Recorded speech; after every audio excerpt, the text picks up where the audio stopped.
What to do, everybody? It's your boy Knights, and welcome back to the Film Cave, episode number 90. That's correct. Got it right? Okay, thought so. It's your boy Knight. What's up, everybody? Logan here. Okay, I was waiting. Things weren't looking right, but they look good now. Yeah, that's right. Yep, big ass show, you guys. A lot bigger than we would have anticipated, but we have plenty to talk about. One thing I was very excited to talk about, this motherfucker I hadn't seen yet. But besides that, plenty to talk about. Black Panther, obviously. And so let's get into this shit, man. This is going to be a fun show. Episode 90. It's going to be a fun show. Let's go. 90. We're almost there. We're 10 away. Unbelievable. From 100. Yeah. But it's also interesting to think about how far away 10 weeks is. Like, that's a long ass time. So, you know how it is. But, very true when you put it that way. Absolutely. Yeah.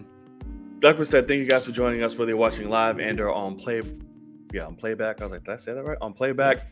We appreciate the love. We appreciate the support. If you want to further convince us that you love and just support us in this here little channel, hit that subscribe button. Really appreciate it. It's easy and it's free. Can't go wrong with free. Hit that thumbs up. Really helps the show reach a lot more people. And hit that notification bell to be reminded when all episodes drop, because you don't want to miss it. All right, good sir. Are you ready? I am very ready. Let's get it. Let's get into it. For those of you who do not know, me and Logan are a couple of what? Let the people know. Fucking nerds.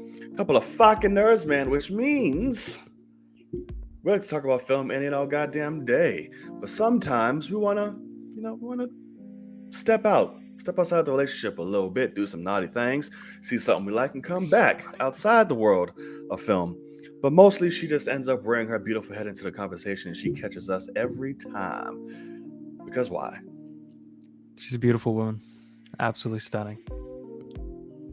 She's a beautiful ass woman. Absolutely stunning. Yes, she is. And we feel so bad for our wrongdoing. So sorry. Correct. But anywho, we like to call this here segment I need to get a new one of these motherfuckers too. I just needs to happen. It's out there in the world, man. I was gonna sing. I just don't feel like it. I'm not gonna hold y'all. Y'all don't get my beautiful voice today. I am sorry. At least not in that manner. Out there in the world, and there's a particular fashion in which we do out there in the world. So Logan, do you want to tell the people what that would be? That would be traditionary fashion, my friend. You're good and goddamn right. In the said fashion, what do you got? Yeah, first thing I've got is actually not in the world of film, which is rare. That's very rare. And I mean, really, everything in my out there in the world is not related to film, I think. So that's a first. You cheating more. Unless you bring something up. But I will. First thing is, have you seen Dahmer? Absolutely. Netflix? Yes. So I'm up to episode 7 right now. Okay, so we binged it. It's done. It's I was gonna ask you that too. That's hilarious. Yeah, I mean, so you've seen 7 episodes. It's not like there's anything that you know. I'm not gonna spoil anything, but like you can talk about the show for sure. Yeah. But show's crazy, man. Evan Peters is great. Yes, obviously, the whole cast really is great. Phenomenal. Jeffrey Dahmer, fucking crazy motherfucker, man. I'm not a fan of the guy. You know, I'd imagine big not. surprise. I'd imagine not. it just so many interesting things, and it was funny because like I've talked to my coworker about certain things and how, you know, like just dealing with certain traumas and just like I don't know if you've gotten to the part, which this is like a horrible thing to talk about, but this was what my coworker brought up, that he was like, he got to this point, and I think it's already happened, but from where you are, but he's talking to like a therapist because he's been caught, you know, gets caught in the first episode, and he's talking to a therapist afterwards, and the therapist is asking him, like, are you sexually aroused by the organs? Oh yeah. And he's like, yeah, Men like shiny things. yeah. He's like, you're fucking right, I am. And he says men like shiny things, and he talks about how he's like, we think it's wired into our DNA because of the wetness of a vagina before sex and blah blah blah. And it was funny because first of all, I was like, I mean, how often do men get to see a soaking wet vagina just without having like, it's just there, like you're already about the life before, anyway. But so I thought that was funny, but my coworker was like, you're not allowed to tell me that certain shit like this is wired into me, because he's like if I see organs and I want to throw up, whatever, and I'm like, yeah, it's certain things. And but it was just funny the way he reacted to that. He was like, I did not like how that guy said that I'm wired a certain way. And he's like, what if I don't like shiny things? He's like, fuck you. Like, he was so mad because he's like, he doesn't want to be anything like Jeffrey Dahmer, when in reality, like, I think all of us, you just look at it and ask yourself, was there anything I experienced that was close to somehow breaking my head to make me this in some capacity? Like, hopefully not. Because there's also a thing, like, I always think about like childhood traumas and things like that, like where we all have traumas, but some, like, if I compared mine to someone else's, mine are nothing, but for me they're massive. And that's why I always like shut the fuck. That's why, like, I can't go to therapy even though I need to, because it's like, you need to be talking to people that really got shit. And like, I'm just a bitch. Like, I don't need you to waste your time on me. Jesus. You know what I mean? So it's like, we were talking about that because I was like telling him like the stuff with like the parents fighting when he was a kid. And I was like, God, I was like, that just, like, I lived through that. Like, that was so normal. And like, I still will like think I hear my parents fighting throughout my house, and like, they live 15 minutes down the fucking road. Like, they are not close to me. But like, if I'm in the shower, it's almost always in the shower, but like, I'll be washing my hair to where sound is muffled, and I'll think I hear my parents screaming outside of the bedroom, because I have a distinct memory of hearing that when I was showering when I was a kid. And I was like, there's no way, because my dad goes to work at 4 a.m. and I'm getting up for school at 7 o'clock. He's not home. So what did I just heard, muffled in my ears? And then I stopped the shower, and no, he has come home and they're like screaming, fighting, and breaking shit. And I was like, oh, like, I just remember, like, it like broke me in a weird way. And so I was like watching him just have to like kind of sit there while his parents are freaking out and like half bringing him into it, half not. And like, hey, it's none of your fucking business. Yeah, go back to the room. It's like, oh, shit. One person wants to bring you into the fight, and the other one's like, can you not fucking bring the kid into the fight? Get the fuck out of here. To like me. And I'm like, what do you want? Like, and I mean, it's just one of those, it was just, little traumas like that it could break you if you're just depending on the person. Don't go killing people. Exactly. And I mean, no, I'm not going to eat anybody. Yeah. But yeah, so many interesting things with Dahmer, but I definitely want to give props to everyone involved. It's been so well acted, especially by the fucking victims, which makes it 10 times worse to watch. And it's making its roundabouts on, online, and the people in real life that it's affecting and stuff like that. And it's like, I can understand how it's frustrating if you're like the families of this. Yeah, of I haven't watched any other like Dahmer based stuff, so I don't know, like, oh, this show went extra hard compared to everything else, so it's a little more upsetting. I don't know. But it's like, for me, it would get annoying, but I feel like I'd get to a part where I'm just like, there's just nothing I can do at this point, because they're going to keep making stories about these people and these things, and it's like, I can't get mad every single time. It just, because then I'll just be physically fucking exhausted. Like, you're traumatized for your, like, throughout your life, obviously. But I don't know, I feel like, me personally, I just get to a point where, like, well, fuck, there's nothing, what am I going to do at this point now? And it's frustrating because a lot of people are getting flack for saying, oh, Evan Peters is hot and all sorts of stuff, like, in the show. I'm like,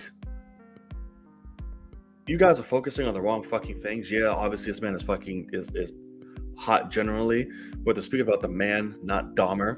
So it's like Yeah, you should learn to separate it, and you should be focusing on the actual stories who is about like the fucking victims and how the right. system was 20 times And fucking just broken and shit back then and everything it's else. also a But you're thing of focusing on this like, shit.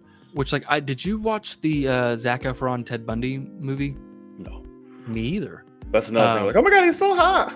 And but that's the That's like thing it. is, although like I'm not gay, but like I can see, I can look at a man and say like that's an attractive person. Like I can see why someone would say that's an attractive man. Blah blah blah. So like I look at Zac Efron. He's obviously like he is a 10 out of 10 to a lot of people. I guess you could say. You know, like he's you know obviously just a good-looking man. Ted Bundy was not that by any means, Neither but was Dahmer. but the point is Bundy was attractive, and so you have to kind of play that, you know. So we'll get Zac Efron, somebody that the audience would believe could do this to the women, you know, kind of thing. And although slightly different, but really not, Jeffrey Dahmer got almost all of his victims by being, you know, they were interested in him sexually. So you got to be attractive. I mean, so it was a thing of sitting there going, God damn, like very early on, you're like, fuck, Evan, you had to get ripped to shreds for this. Like he looks unbelievable. Yeah. And so it's like, Jesus, but it makes sense for, you know, if you're going to have all these also very good looking men with great bodies to come to your door, you're not going to look like me. You're not going to be some string bean like, hey, I'm ready to take you home. Like, it's just not like, it's not going to happen, you know? So like, I don't know. It's funny to me that people, because I've seen that too. People are like, oh, he's hot. And then people are mad at him. It's like, first of all, Evan Peters is a 10 out of 10 to a lot of people. And he's on screen. Like, Ass is a 20.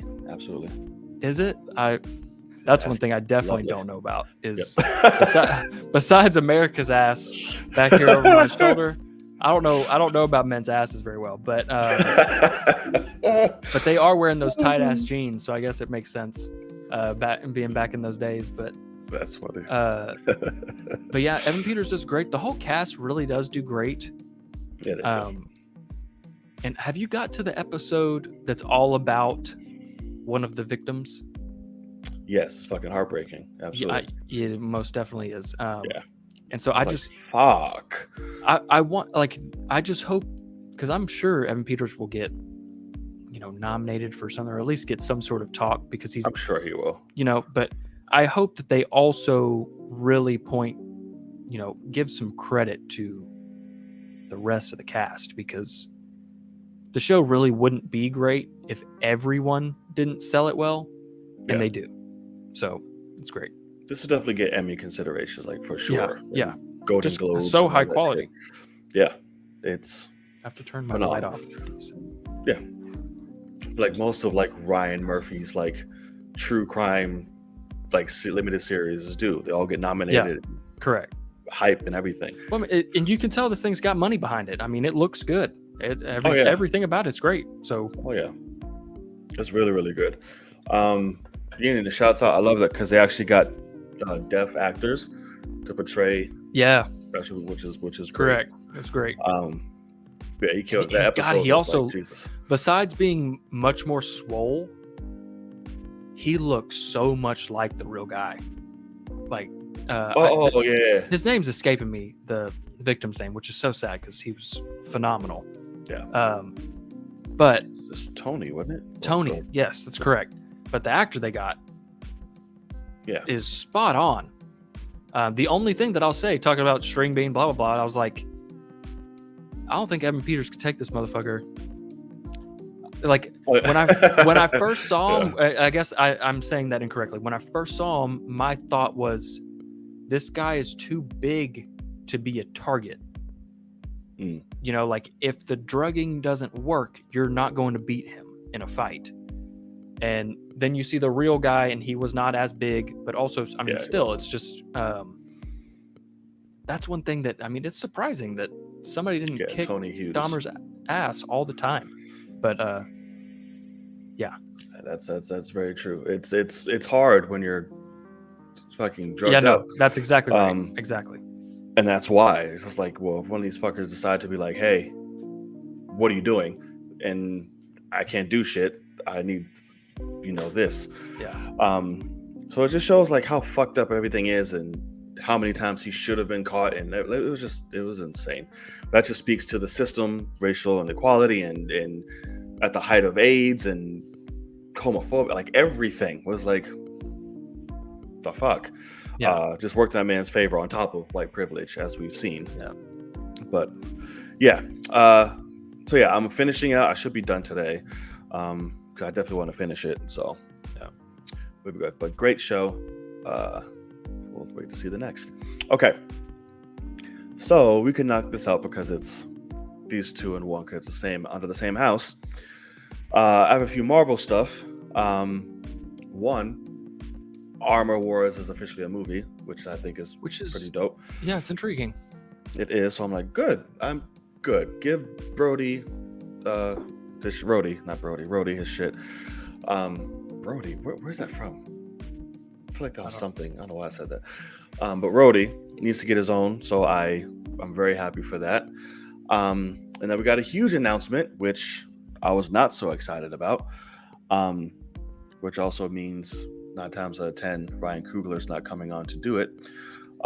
Michael Waldron Yes. is writing Secret Wars. That's frightening. Yes, That's it frightening. is. That is frightening because that automatically excludes the rumor of Ryan Coogler, because he is not taking something on that he is not personally writing as well. So that sucks.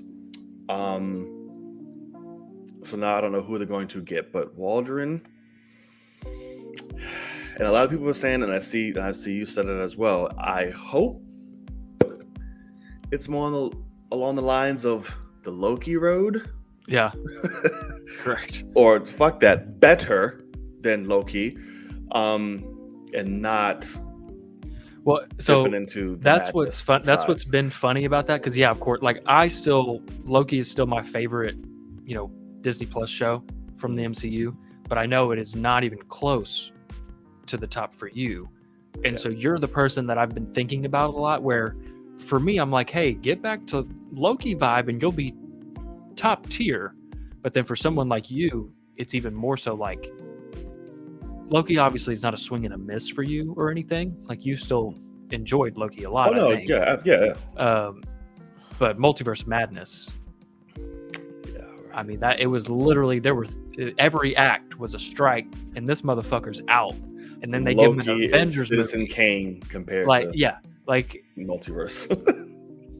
I don't know, man. It's interesting. I did see. So first of all, I never thought Coogler would take an Avengers movie, especially after the monstrous feat and stress that Wakanda Forever would have been. He almost gave up acting. Directing. I would also obviously love it because he's phenomenal. But I did see someone say, hey, he could be co-writing it with Waldron, and I saw somebody it might have been. He could have, because he co-writes stuff too, but Waldron is not on that level. It could have been JG. I can't remember who it was, but somebody said, Waldron. Hopefully, Waldron's on Loki vibes, but it would be great if Coogler was there to co-write and keep him in line on things. Because what I really found, especially obviously with Black Panther the movie, but even in the trailer for Wakanda Forever, you just really you take for granted is the better way to put it. The dialogue that Coogler writes is always on point. Yeah. He does not write shit that isn't thought out, meticulously thought out. Whereas Multiverse of Madness was the exact opposite. That movie was a fucking tragic situation. I could see Coogler say, hey, let's go ahead and fuck with some Blade. I would love that. Yeah, but at the end of the day, it might not line up timeline wise. I'd be surprised though if the Ant-Man director is not directing one of the Avengers movies. Because I'm on your team on this. I'm just saying he's one of Marvel's and Disney's sweethearts, because he's directed Mandalorian. He wanted Fantastic Four, didn't get it, but he's introducing Kang. Kang Dynasty is coming up. I could see these lining up.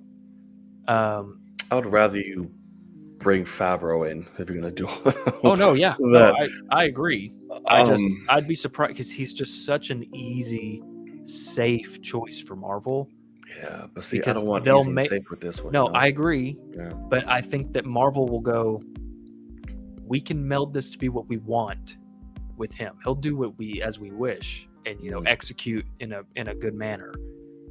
Because if you have problems with the Ant-Man movies, their directing's not the issue. Oh yeah, no. So he's not writing, hopefully, and there you go. So. My choice is, if you're not going to get Coogler, because this is fucking huge, you either look at Coogler or you bring back Russo's, correct, or Destin does back to back, which I doubt. Wait, who does? Dustin, the dude who's doing Kang. Kang, correct. Kang Dynasty. Those will be my three, unless they pull out like fucking, hey, Brad Bird is doing, or some fucking shit that's like, right. I don't want Peyton. I don't want fucking somebody. I want somebody who can handle like. Yeah, correct. No, I agree. Boom. But if Coogler said, no, I'm not gonna do Avengers, I'll do Blade, I won't be mad. If James Wan comes up and was like, you know what, I've always liked Blade, I won't be mad. Like, just give me good shit. At the end of the day, I don't personally think the guy that they have for Kang has done anything that makes me think he can handle that movie. So, like, I'm still very worried about that. Really? Jonathan Majors? No, the director. Oh, I was like, oh my god. No. Jonathan Majors is obviously great. I don't know the guy's name that directed Shang-Chi, but I think so. Off that alone, I think so. And see, that's the thing is, you like Shang-Chi way more than I like Shang-Chi. I love Shang-Chi. Yeah, I think it's fine. Disrespectful. Let's move on. And so, no. it's one of those things. So it's like I really would be surprised if it's not Russo's, which I think is an obvious choice, but at the same time, they're both gonna want $25 million, and instead you can go get Peyton Reed for 10 instead of 50, and dish the money out. You're Disney. But that's the thing is, if it's Secret Wars, how big is the cast? Huge. How expensive is that movie? So Huge. if you can save $40 million on directing choice, I don't see. Shang-Chi is not top 5 Marvel, and I don't think even John thinks that.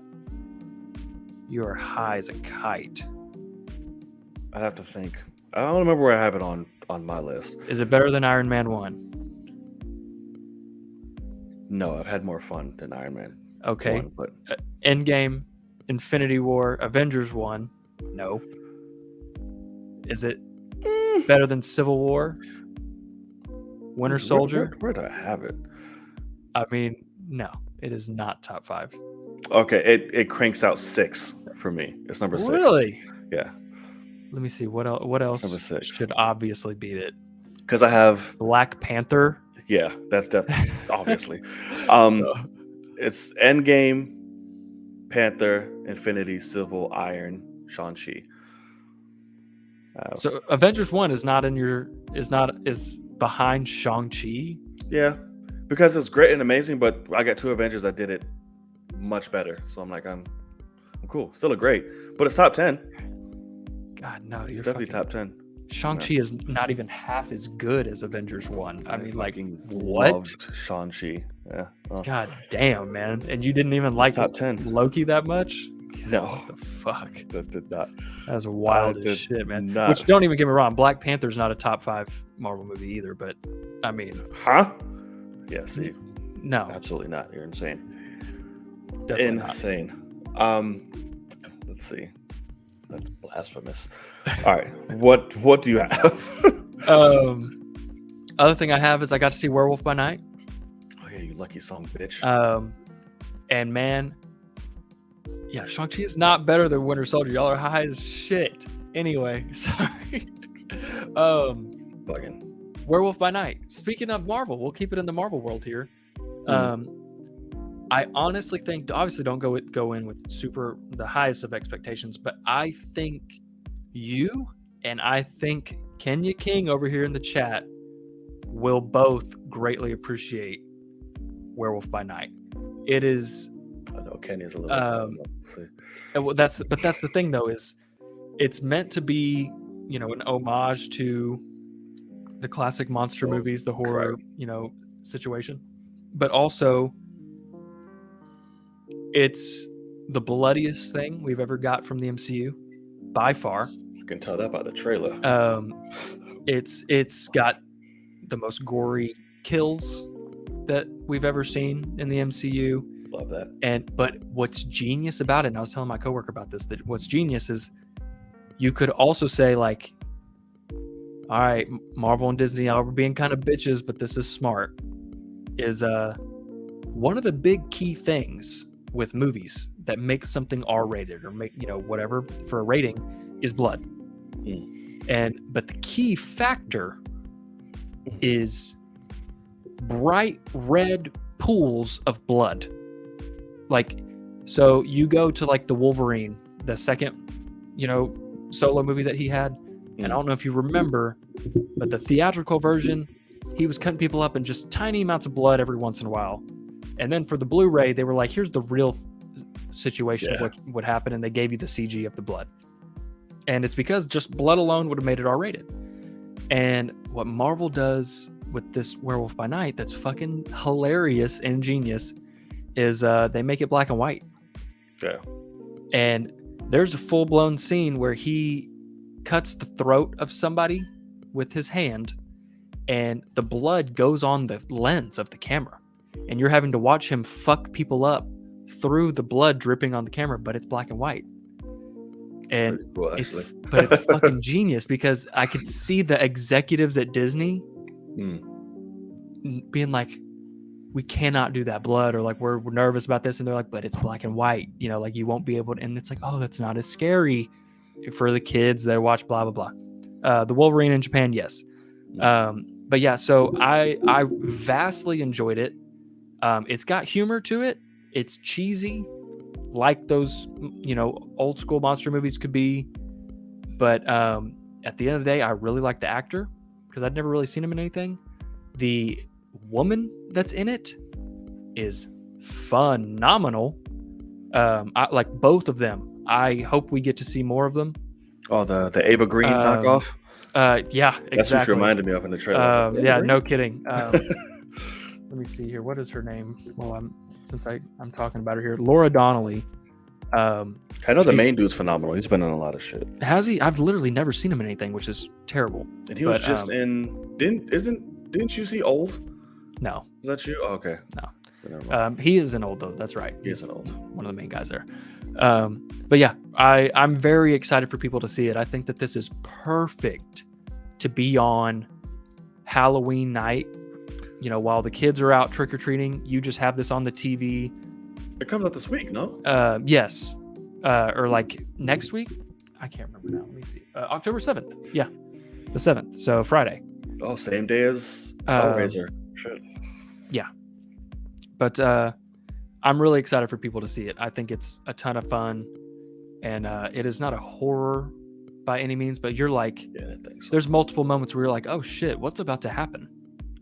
Like, suspenseful. Is like a short. It's not like a series. It is right? it's a 52.5 minute short film. Okay. If you want to call it, or it's a 1 episode series. Right.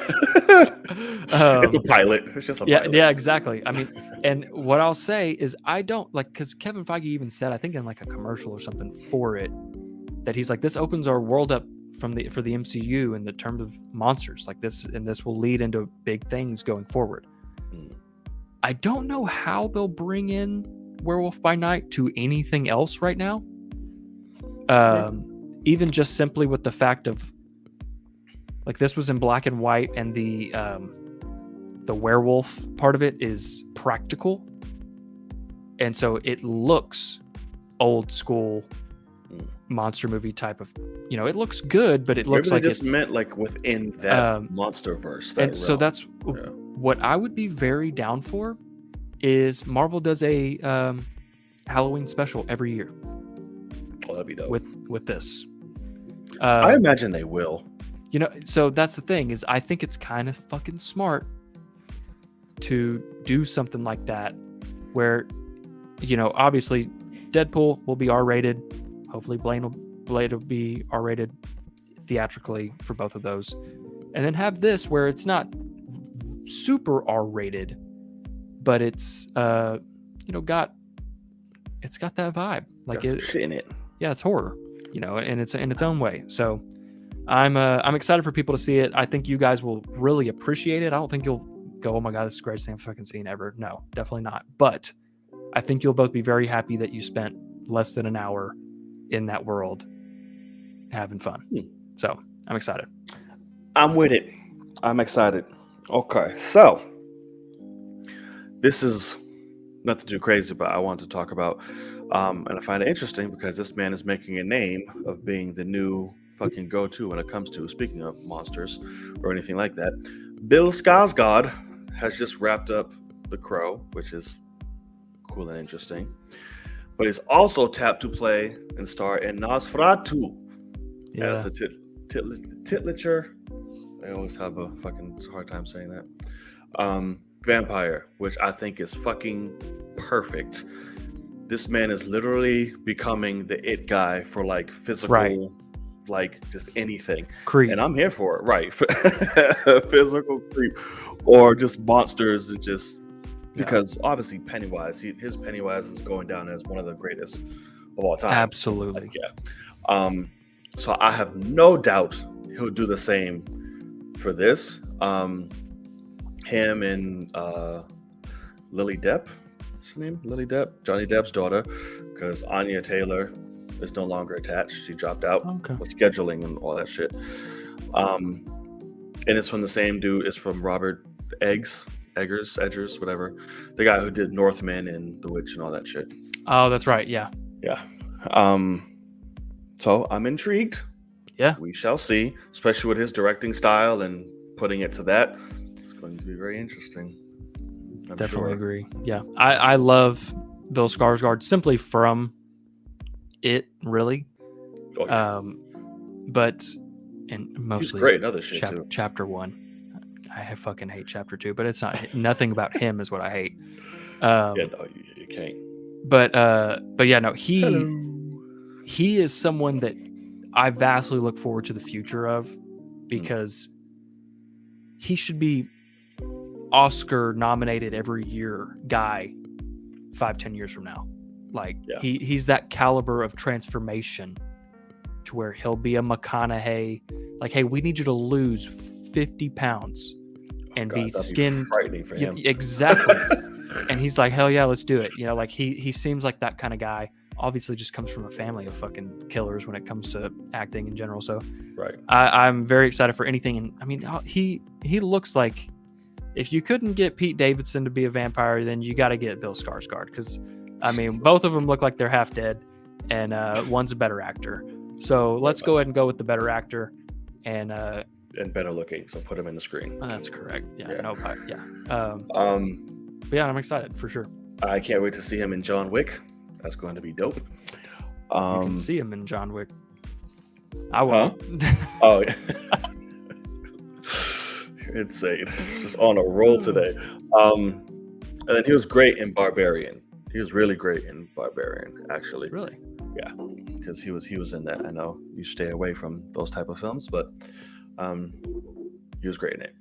Yeah. Okay, what else you got? The other thing that I have is, I guess you could call it kind of an ad on myself. I'm putting it on you, but I'm not gonna talk about it long. But it's this thing that I got sent to me. It's called a movie palette, and I wanted to show everybody again because it really does just fit my Well, I saw like a vibe.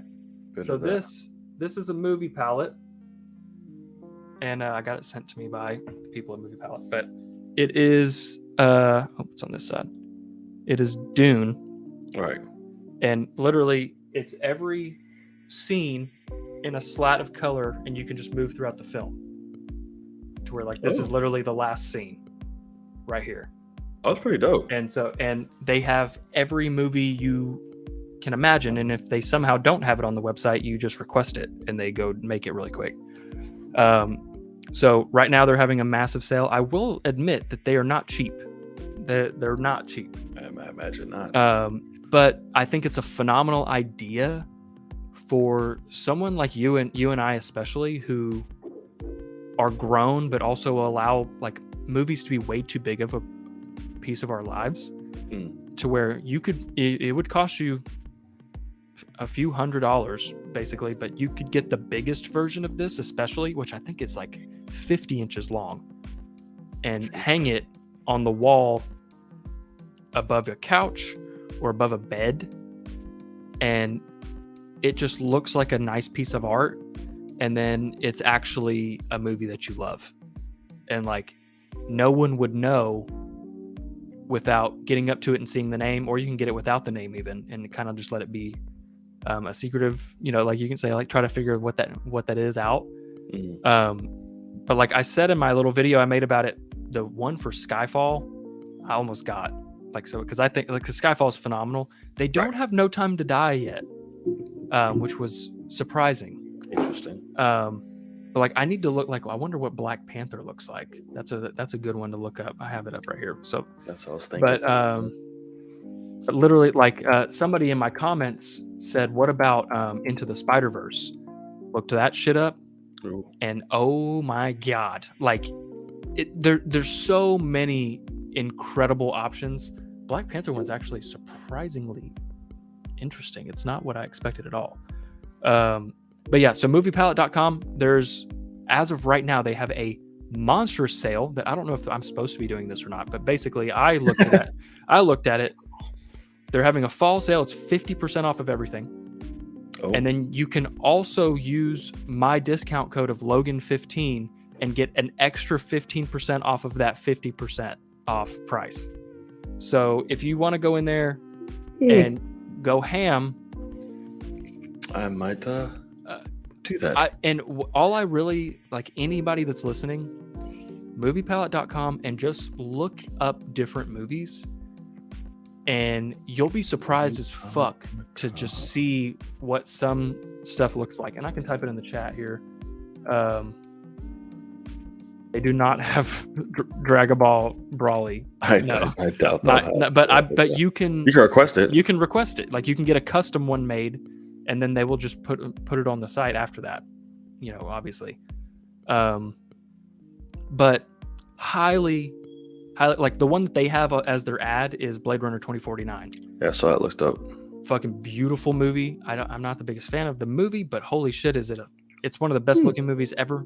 Yeah, Black Panther is interesting. Very interesting. Not what I would have expected. But some other, like, Infinity War looks damn good. Like I said, Skyfall, phenomenal. The Batman, you can see just bright red streaks from like when he's in the nightclub and when he's lit by the flare at the end for that whole, there's a big chunk of red. So yeah, I highly recommend it. Here, I'll put it in the chat here. Movie Palette. The Batman. For anyone that is interested, just check that out. But yeah, and I just like it because I can look at the fucking piece of art and find where I'm at in the movie that I love. And that's cool. For that someone big, like, bold ass red line. Yeah, and that's the flare. Like, you would just immediately know that's the flare. That whole end of that is lit by that flare, and it's beautiful.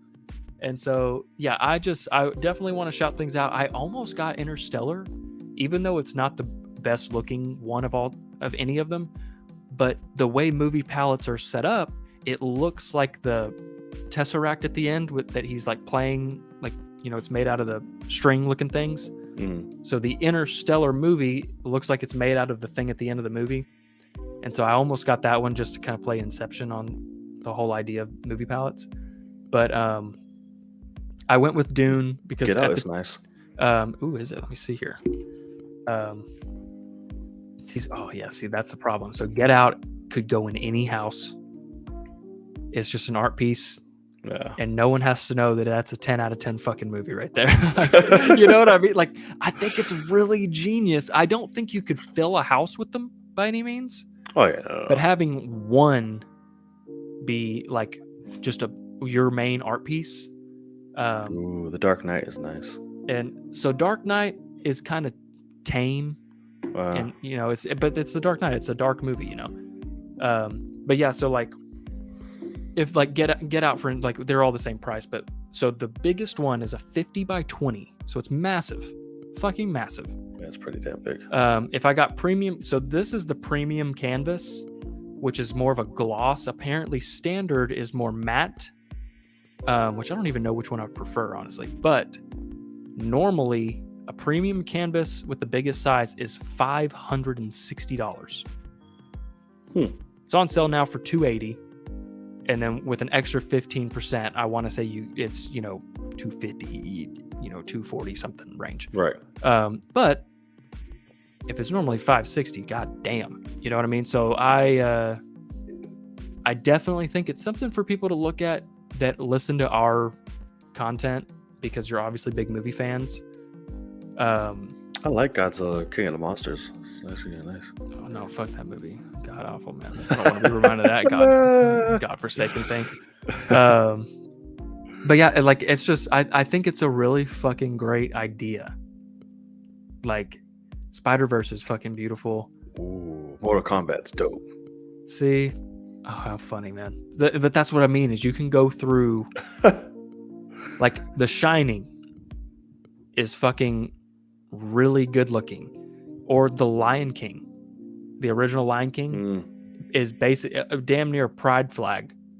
Like, it's just every color of the rainbow is in the Lion King animated. Ooh.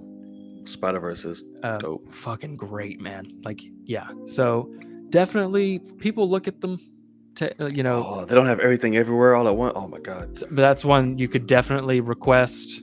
I mean, I'm surprised they don't have that on there yet. But that'll be insane. That's pretty brand new.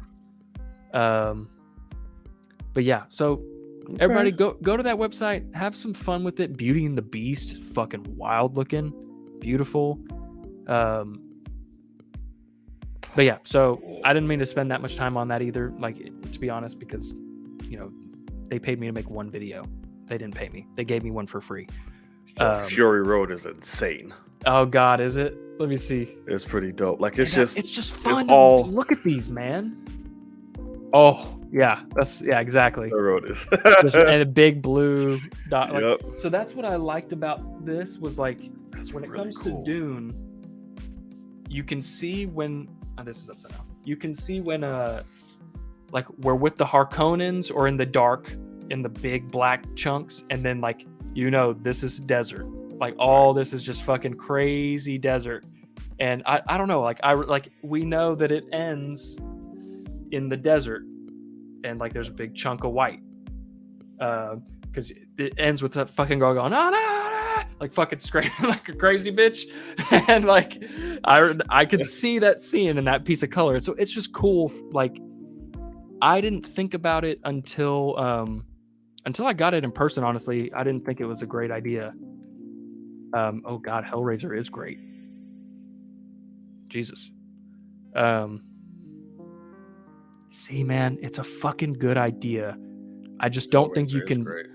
I don't think you could fill a house with them. But oh yeah, no, I don't think you should. You should only get like a few, like, of your favorites, and like here and here. Right. Like, I think for me, like, I'll leave Dune in my office somewhere, whatever. Because that was the thing too, is like, First Avenger is a beautiful one. Ooh, Halloween's nice. But like I already have the first Avenger poster. Batman was the first one I looked at, but I'm getting a poster for that, but from Mondo whenever they decide to ship that fucking thing. It should have been 2 months ago. So I was like, let me not do that. And I was like, Dune is the newest, big thing. And it was also the one that they had just come out with when they emailed me. And so I was like, yeah, let me get that one because that's the one that they're pushing a lot. And I love it, obviously. But like Skyfall, I still like Skyfall just looks like fucking art. Like it could fit in any house, any room. It's Batman v just Superman is a lot greener than I thought. It's a right? lot of green. Right. I saw that when I was looking up Batman, that obviously comes up. All the Batman come up if you just type in Batman. And yeah, Batman v Superman has a massive green tint over the whole film. Jesus Christ. Kenya's favorite Batman for and Batman Robin and Robin is wild. And I mean, it's awesome looking. It is. Like, I mean, if you were gonna do it, it's cool. It looks like the beginning of the Netflix logo. Like we're coming out of that. That's what it looks like. Yeah. Yeah. Okay. So for anybody listening, just check it out. I just think it's fun. Like I like if you just go to moviepalette.com and scroll down, nice. They have Titanic up and they zoom in and they show you this is the I am flying scene, and then Jack and Rose in the water. They zoom those chunks in and label them so you can just kind of be like, oh shit, that is exactly what that looked like, So I think it's a damn good idea. Nice. Which one? Batman. 89. 89? Yeah.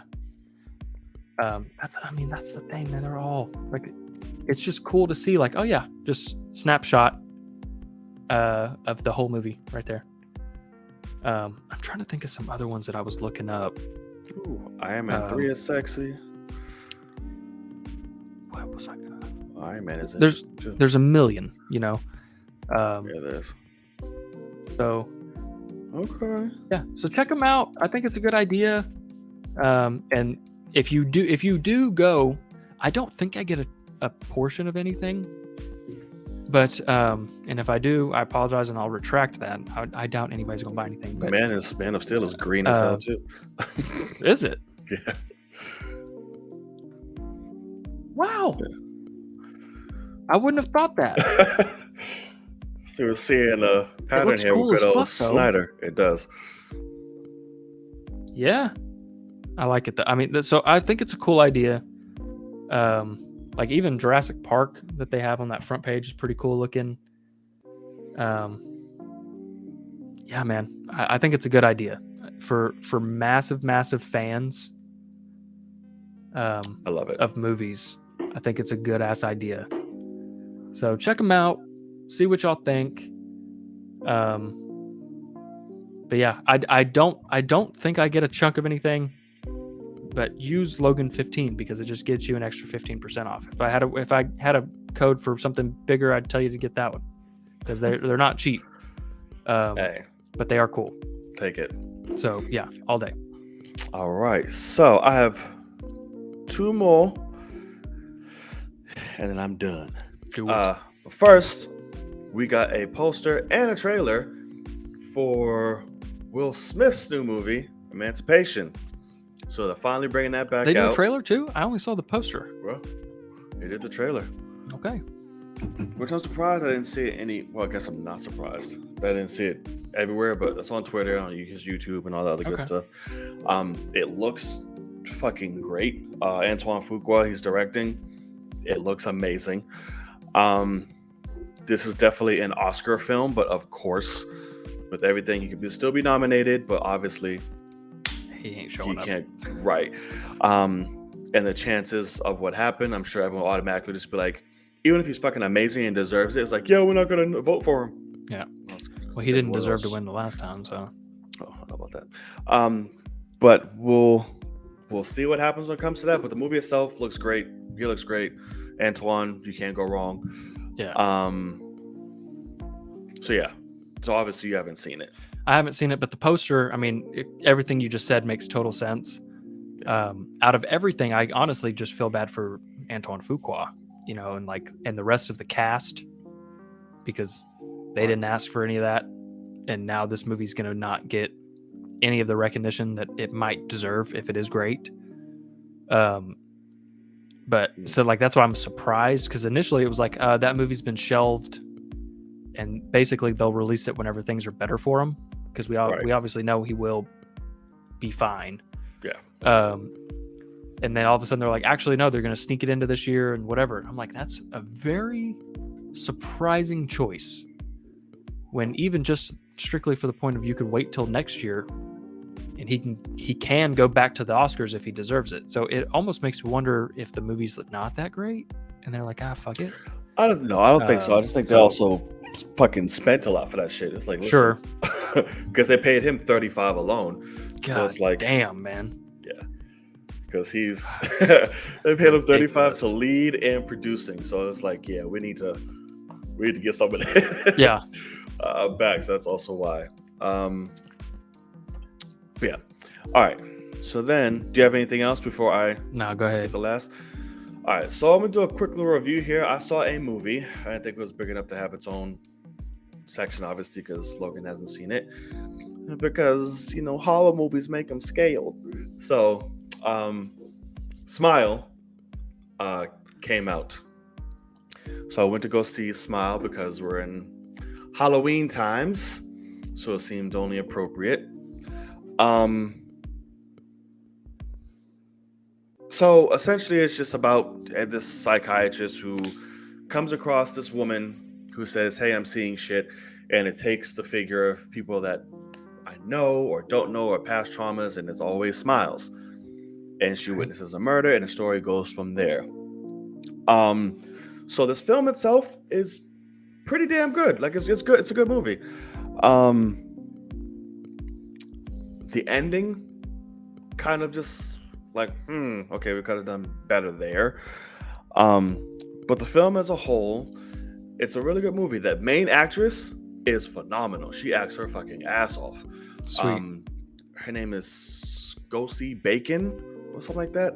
Interesting name. Right. She kills it. Our boy A-Train from The Boys is in this as well. Jesse T. Usher. Kyle Gallner from Scream and all the old school horror remakes is in this. So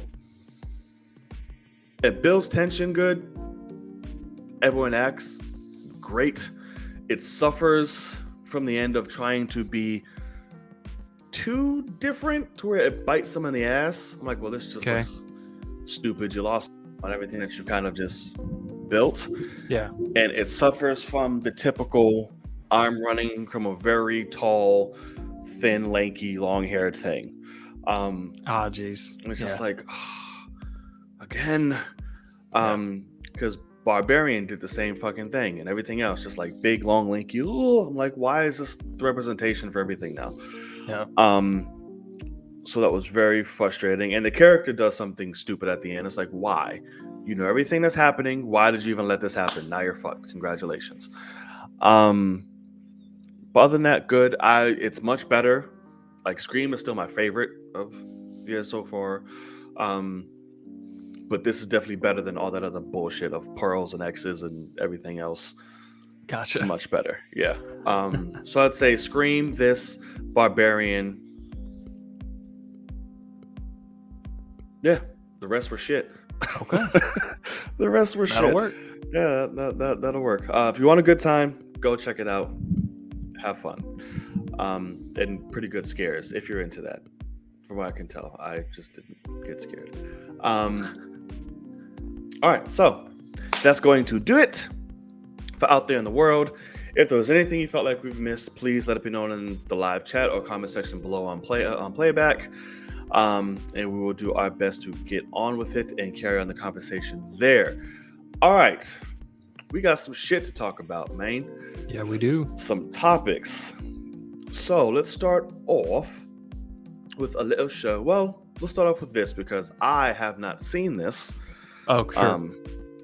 Yet, so just try your best not to completely spoil it for me. But the Dragons with houses in it. That's correct. Did episode 7, And I'm going to let Logan take it away on this one because I have not seen it due to a canceled subscription service. So I have to wait. Yeah, House of the Dragon episode 7, massive, monstrous episode, to be honest. Yeah. I think it's my favorite episode, although I didn't think that would be the case when it started. Like, it doesn't start off incredible necessarily, but by the end of it, you really get the sense. Like last episode, I thought this in a lot of ways, but this episode, you really get to see like, okay, this is what House of the Dragon is. The tables are set. What the fuck is going to happen now? Type of things. Lots of stuff with character. We get more recasting with kids being aged up, and but literally next episode the kids are aged up again and different actors. Like, so I'm super intrigued by that still. Like, how would you like to get 2 episodes as a kid actor? You get 2 episodes. That's and big ass exposure though. That's the thing, is you're actually a pretty big part of the episodes, and then you're out. And you will not come back. Like, your age group, like they're not going to do a flashback, and bring you back. Like, it's not like that's not going to happen. So like, very intriguing to me about that, but it's just it's the source material. It's what you got to do to tell the story. So it's intriguing to see that in terms of like the behind the scenes. But anyway, Rhaenyra gets a lot of shit. Daemon is back. He gets a lot of shit because last episode ended with his wife dying, and this basically, the whole point of this one is it takes place at her funeral, back at her home, where her parents are. So sounds like some shit's gonna pop up then, because either funerals or weddings. That's correct. and that's the thing, is everyone is there. So like, the king is there, the queen is there, all the kids are there. Rhaenyra is there. He is still around. He ain't looking too hot, but he's still around. I'm sure. There's no way he makes it out of this season. There's 0 chance. Which He's I think is kind of the point. Right. But yeah, I'm excited for you to watch it. Hopefully you get a chance to somehow find a way to get back to HBO Max. I don't know. I'll find a way. Or somehow, I wish I had one that you could sign into, but I don't. It's shared, so can't. So I mean, I just try to find it, because you got to keep watching this. That's correct. If you have AT&T, you get HBO Max for free, but I don't think you have AT&T, do you? No, fuck. Not anymore. Yeah, because you got a new carrier when I was there. Yeah, I remember that panic. Yeah. Yes, it's bullshit. You're with Verizon now? Is that Verizon Spectrum? So I'm with the hybrid. Okay. It's like a gotcha. Yeah. So yeah, try to get back to HBO Max, my guys, because it's good. Oh, I shall. But no, like I said, I love the show, so it pained me to be like, fuck. When you found that out, I bet that hurt. It did hurt, and I had to listen to everybody talk about it. I was like, fuck y'all. It's like, whatever. Yeah. So I was like, I shall depart. But yeah, no, I can't wait to see what happens. I just want the queen to die. That's all I want. That's correct. She's a fucking horrible person. Just wait till you see this next episode. And I want her to die slow and painfully and drag it out for days, possibly even years. Just, I think she's gonna torment us for years, sadly. Yeah, yes, I know. I fucking hate it. Like, Jesus Christ. All right. So we shall see what happens for next. I was about to say next year. Next episode, I shall get caught up, and we'll see where it goes. All right. Another lovely little TV show debuted, 7, and that is Shock, has given us the latest episode in which we get to know more of Jen, which I actually really liked. She goes because Emil Blonsky, his little thing went off. It's like, hey, this motherfucker just turned into Abomination, we think. Go check it out. It's like, well, what the fuck? Okay, cool. So we go to his retreat. We see him as well as these other little superhero, anti-villain, whatever Like fuckers, things. Yeah. right, running around. It's like, okay, Man this is bull. weird, but let's go. Yeah, Man Bull and I forget the other dude's name. Whoever keeps trying to say is a matador. Yeah, not a matador. Not a matador. And he come to find out, Emil has this nice little retreat where he's sitting there helping people, therapy, little inner circles, and Yeah. I was happy for him. I was like, oh shit, oh okay, dude, love this. So the whole time, Jen is trying to get service to text good old Joseph or Josh, where the fuck his name is, Josh. Fuck you, Josh. Fuck you, Josh. We'll get to that. Because you know He slept with her. She gave and him a fucking dipped and disappeared. Trying to reach out, nothing. So I was like, I don't know what's happening. So she's spending the whole entire time trying to find service because Man Bull and not the Matador fucked up her car. Her Prius Prime. So Emil's like, why don't you just put your phone down and just enjoy all this, homie? Like, what's the problem? So she finally gives in. They go into the circle. She finally talks, and we get to hear Jen and the struggles of between her and She-Hulk. And I just really loved that character development and moment because I'm a sucker for, the suit is great. We all love the suit, but I care about the person in the bitch. Like, right. That's who I care about. Yeah. So we finally get that. She makes progress, has a realization. Oh my God, I love me too. I love Jen. Everything is great. And he said, you know what? Fuck Josh. Delete his number. He doesn't deserve you. And she's like, you know what? You're right. I'm going to do that. And she does. Her and Emil leave off on peaceful, just loveliness of, oh, cool. Yay. It's been great. I really got what you're doing. Thank you so much. I love this. She made new little sideshow friends. Oh, and forgot. One of the dudes that tried to beat her ass is also in there. Yeah, and he's doing good. And he's doing great. I would have been like, motherfucker, who hired you? Who did this? Exactly. Talk that's right the now. one thing that's weird. She didn't ask. Yeah, that's the only thing I was like, why didn't you? You had him right there. But it's okay. Recovery as well. He's like, listen, I was in a bad place. Sorry, yada, yada, yada. She leaves, and then we find out the truth about that fucker, Josh. He was working for whoever this is to get the blood and used her ass. So gave her the duh, and then I don't know when he poked her to get the blood or whatever, but he took a lot of shit from her phone and just sent it off to whoever's behind all this. And I wanted Josh dead. Immediately. Him and the other fucker I want dead. What'd you think, man? Yeah, this episode, it's kind of funny because I guess I got to bring it up since you didn't know Daredevil. Oh yeah, no Daredevil. But I went in there not expecting it at all. Like, that's, I mean, at the end of the day, episode's still good. I liked the story that it told. I liked the development that we got for Jennifer Walters. Emil Blonsky's hilarious. He is. Like, he's not the Abomination anymore. They've just kind of made you understand that. But yeah, does a lot of development for. It's honestly the opposite of what I really expected.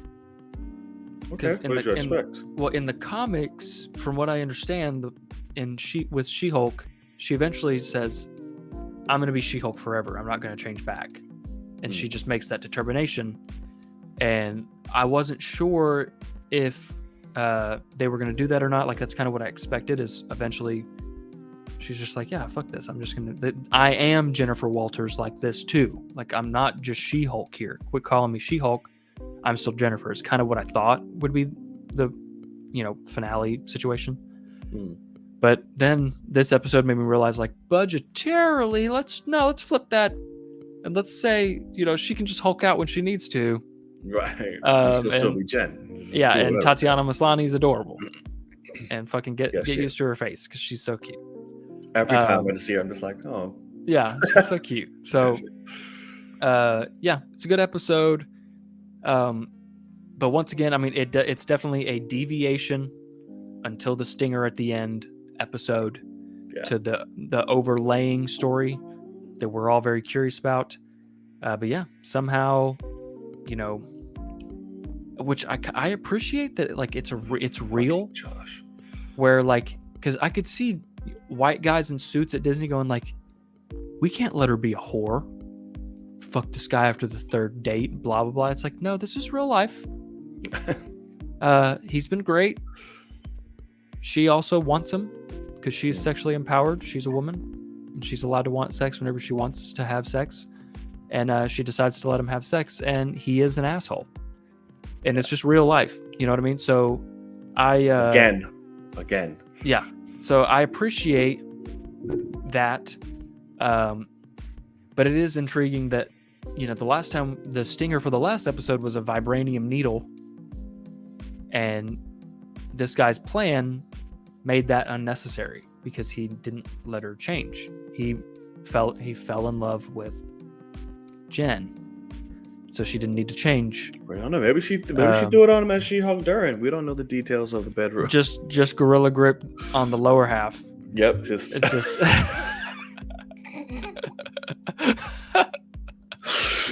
Facts. Oh my god! I actually wish somehow we could see her do that, just like half Jen, half She-Hulk. That'd be so weird, but oh my god, it'd be funny as shit. Cool.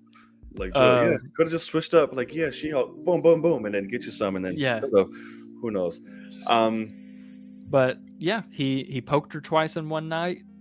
One she liked, one she didn't. Or he's got. Here's what I'm thinking. So either there's some shit in her phone. I don't think maybe he just didn't poke her yet, even though it says it. Maybe it's like, here, I just took everything off her phone. I'm sending all information to you. Maybe it's like schedules or things like that to find out when we can or whatever. Because I'm like, why not show him actually taking the blood if that was the case? Or I don't know. So I saw somebody say, I don't think he got her yet. Somebody said maybe it's a redemption arc and he actually didn't get the blood because he does like her and he's lying to the guy. But I think he got the blood, and I think that he either just copied her phone, made a clone of it, or now can like track her. That's the thing. I think it's information like we need to know her whereabouts, what she's doing, this, that, like give me everything. Because I think if they would have made such an idea, like you said, like a big deal to focus on, hey, we got this new needle, we need her blood. I think they would have shown like, okay, I got it. But also that could be for a show on Disney Plus. That could be a little creepy, not good to like do something to a woman while she's asleep on camera, like on screen like that. They might have said, hey, let's not. Don't be pussies. No. Do it. It's no one's beyond storytelling. God damn it. That's the thing though, is you're trying to write around it when they did show you that he got the blood. I mean, could just been like confirmation, like, yeah, I'm in. I don't know. Maybe he literally texted his guy, I got the blood with emojis. I mean, yeah, he did. But so I don't know. I don't know why you're trying to write around that when it's like, I didn't see it. It's like, it's not fucking Gandalf dying. Like, we didn't see a body. It's like, I fucking got the blood. Like, just continue with the story. But I don't know. Maybe could be. Unless it's the redemption thing, which I wouldn't be a fan of necessarily. I think I want to watch Josh get his fucking ass beat. I do too. Because even just the point of like because at the end of the day, he still walked out on her smiling while she was asleep, and he can fucking get smacked. I want She-Hulk to come and step all over his face, and the Hulk be like, hey, I'm back. He's like, hey, what are you doing? Beat the shit out of this creep. Oh, let me help. And fucking both of them just go ham. I hope Hulk comes out, pulls a telephone pole out of the ground, and she's like, batter up, and fucking throws Josh, and he just like, hey, batter, swing. No, I wanted him to take the pole and put it up his ass first, and then shish kebab. Absolutely. I got you. Shish kebab his ass. Like, you want to poke shit? Got you. Yeah, shish kebab, and then throw him into space like he did that fucking rock. Oh, absolutely. And just absolutely just disappear in the fucking dust. Absolutely. And I want them to take him, go find eternity, wish him back to life, and keep doing it all over and do it again. Yeah, that's correct. Absolutely. Send him to the TVA and let him just keep doing the fucking loop. Absolutely. Yeah, loop his ass with that. Yeah. That's it. Mirror dimension his ass. Doctor Strange, where you be? Facts. Yeah. Or Wong, whoever. Get him in there. It's true. Get him in there. Wong shows up. Oh, you gave her the dong? How about some Wong? And just absolutely fucks him up.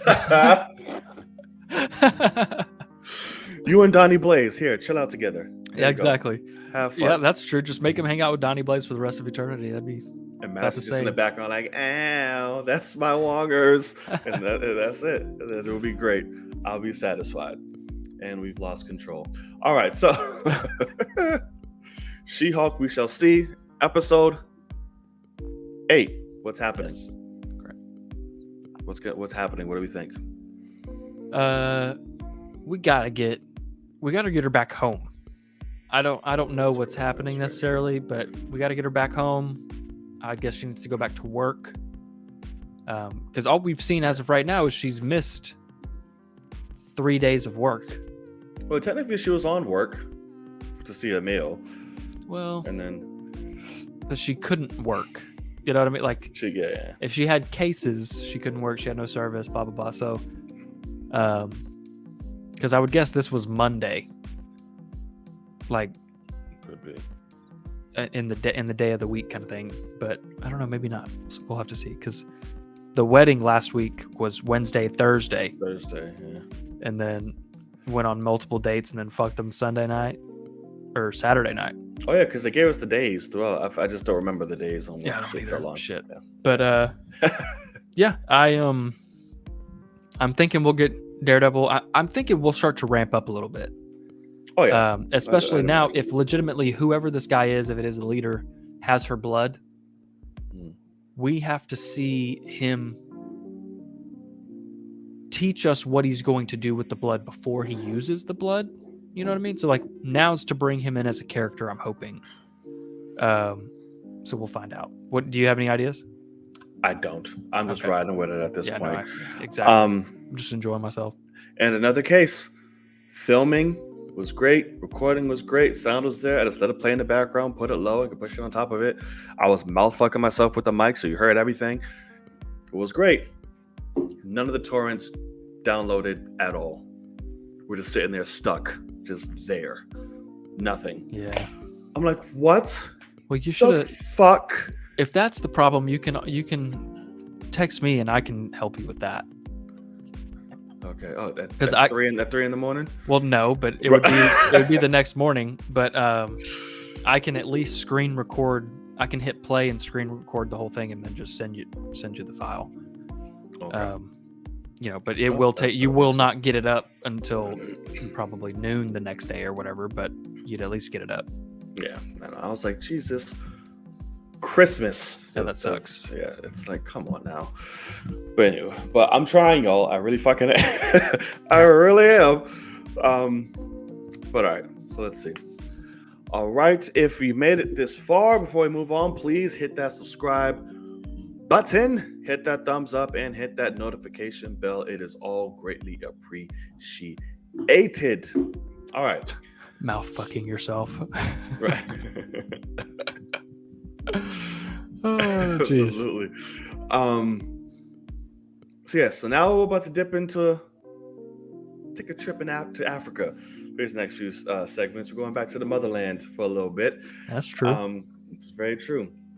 So first, my man here has finally seen the king who would be a woman.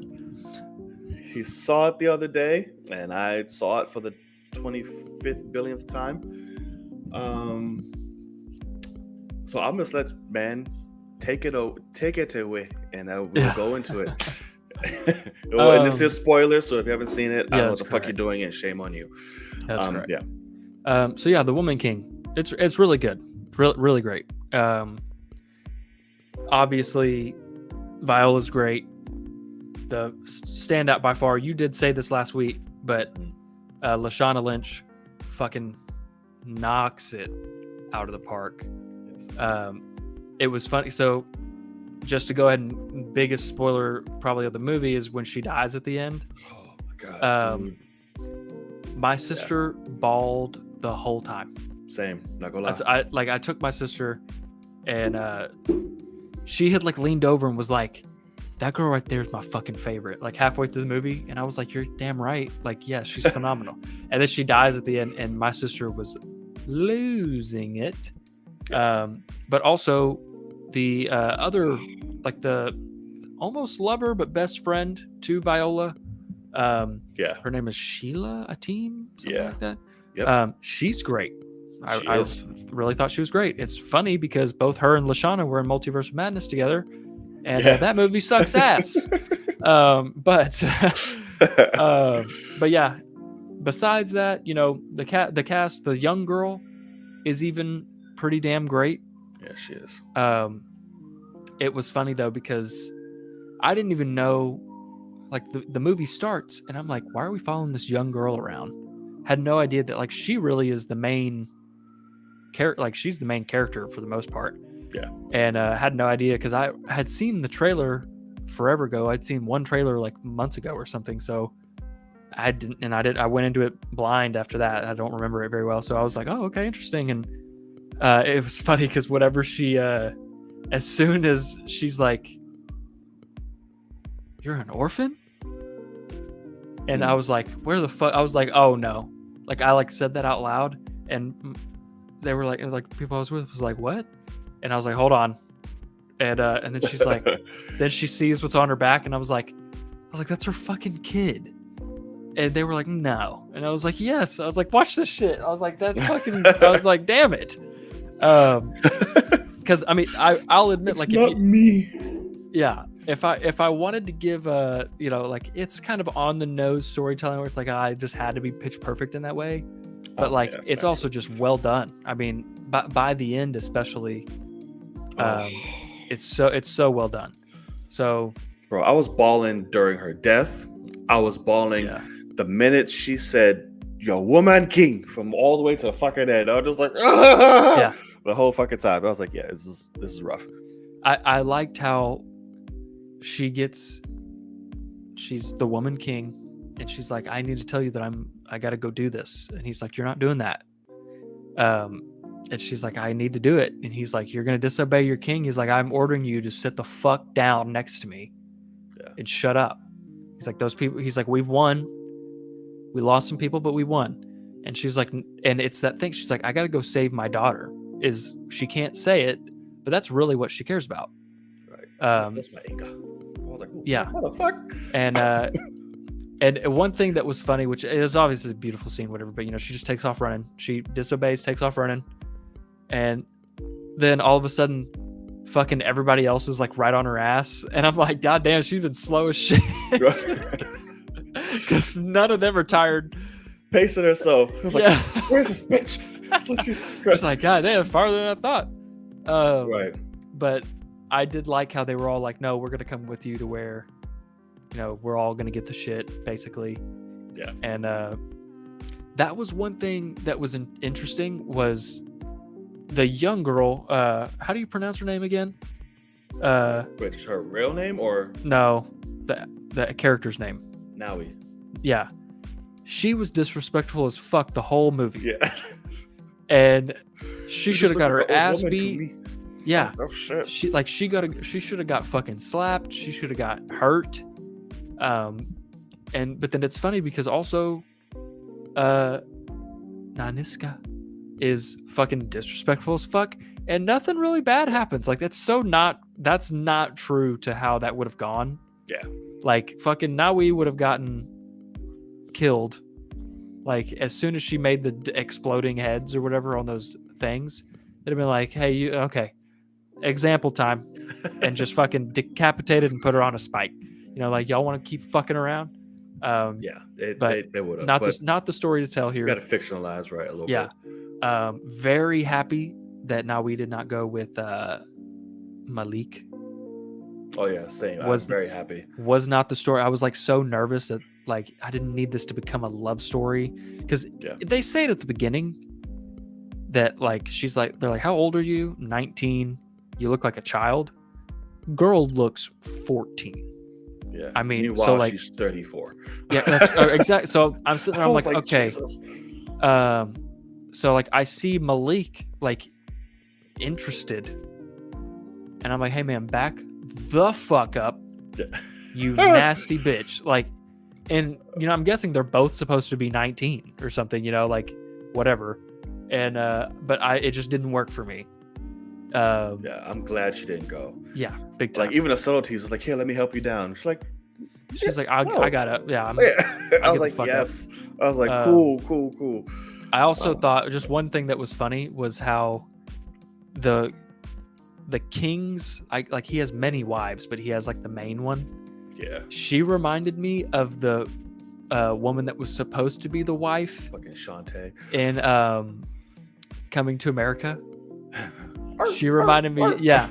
She reminded me of that one so much, where she's like absolutely perfect, and it's like uninterested, like because Viola's like, we'll see who really has his ear.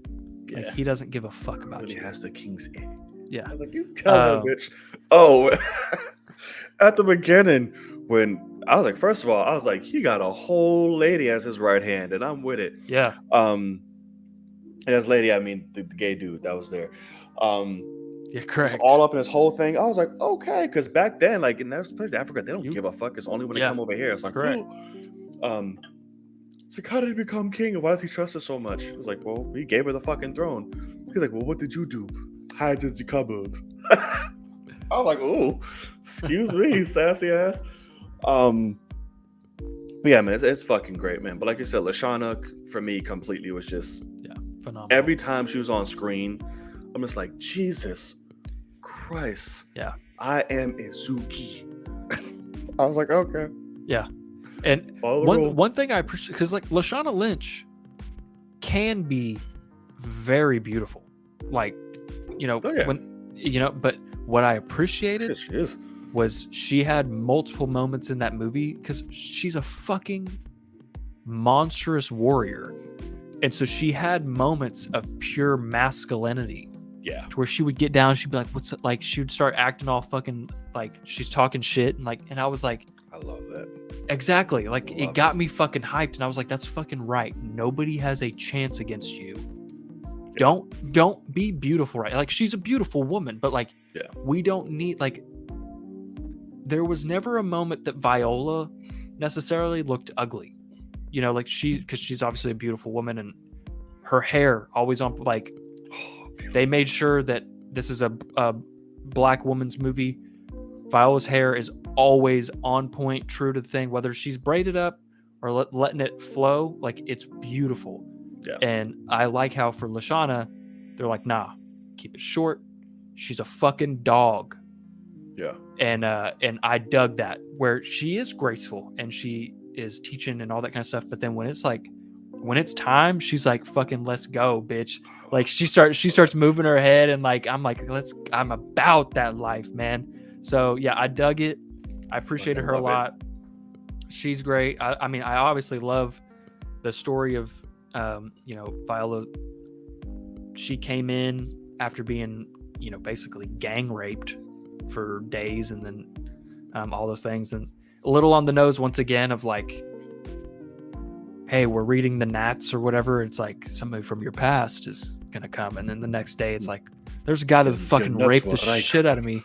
Yeah, and then it's like, sure enough, that's possibly the father of my child who also just showed up from my past. Like, it's a double whammy from the past here. But anyway, I mean, it's one of those movies that, like, it's great. It's meant to be like, hey, we wrote a great script here, kind of full circle all over the place. Yeah. Contained, beautiful story. Everything ends up happy, besides we'll lose 2 people that we liked.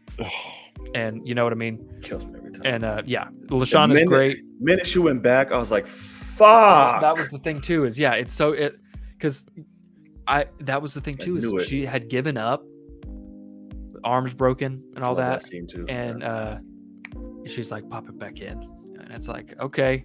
And I liked how she's like, we got to get sold. We cannot let them see that my arm's broken, because that will lose her value. Yeah. And so she's like, I got to pretend that. And then she ends up turning around. And literally, it was funny because the second she paused and then barely started to move back towards the little girl, I was like, I said out loud, I said, she's dead. And then all of a sudden, fucking boing, come up from behind something. I was like, God damn it. Yeah. Just a bang, bang. And I was like, fuck. And I like, was like, fuck, because she saw her do that earlier in the fucking training. And yeah. she was And like, she was I like, was like, don't you do rubbed that. off. I was like, no, Yeah. bitch. I was She like, cares. Oh, well, she So, does. But it just was, sucked because man, she did. I was like, fuck, my Yeah, favorite she's is dead. dead right now. Yeah, correct. It was really well done though. It was Get interesting. off your feet and run. Yeah, it was interesting that they like let Nawi like grieve on her. Like, I'm surprised they didn't like start beating the shit out of her because she also escaped and fought and all that. So I think it was just because like, what else is she gonna fucking do right now? No, exactly. It was like, just let her. And he's Because just like, even hey, all that, he was just like, yeah, you want her? It's fucking. he's like, yeah, you want this bitch for Hunter? And he's like, yeah, I'll take her. Yeah, it's just like, damn. And that's also what sucked because she was great in that scene too. Like, you felt like, yeah, I just lost my fucking friend. I was like, yeah, no, mentor, fuck. whatever. Yeah. So yeah, really good movie.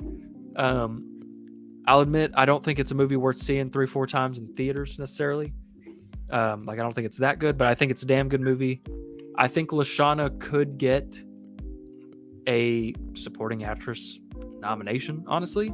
Yeah, I do too. Just strictly because she steals the movie. It's one of those things where the movie, I wouldn't like. I don't know if Viola needs that recognition for Best Actress, but nobody can walk out of this movie and say Lashana didn't steal it. Yeah, and I think that is where it could propel you to get into that. I don't necessarily think she'll win, but I don't know the field either. But she's great, easily the best part, and I recommend it to a lot of people. It is a really, but I'll say, in the beginning parts, I felt like we time jump skipped a lot and like missed some valuable some time with Nawi and like kind of getting those relationships up.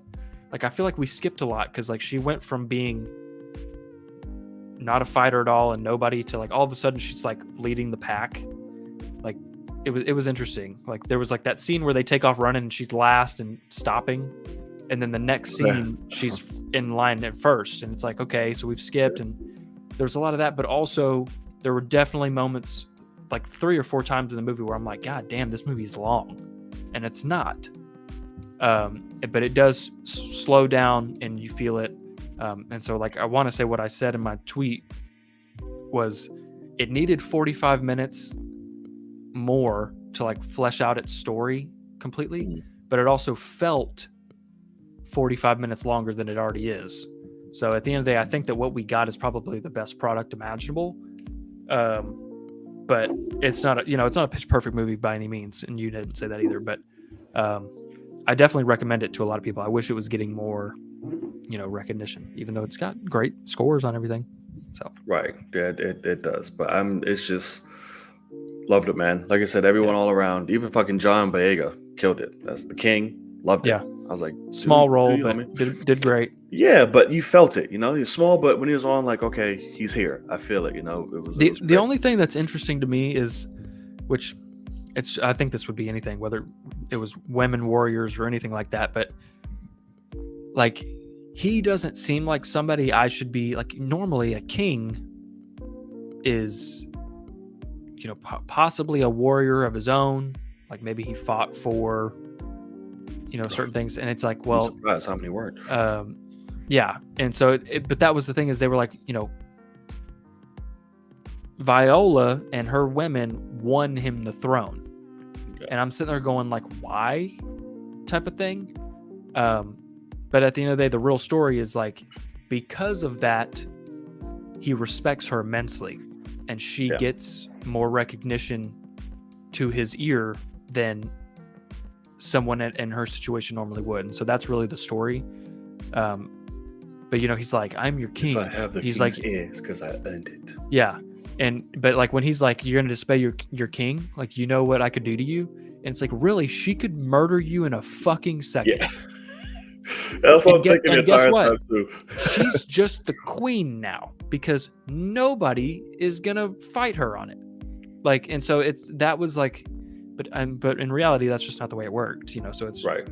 But that's one of those things where it's like, hey man, respect what's in front of you and listen to her.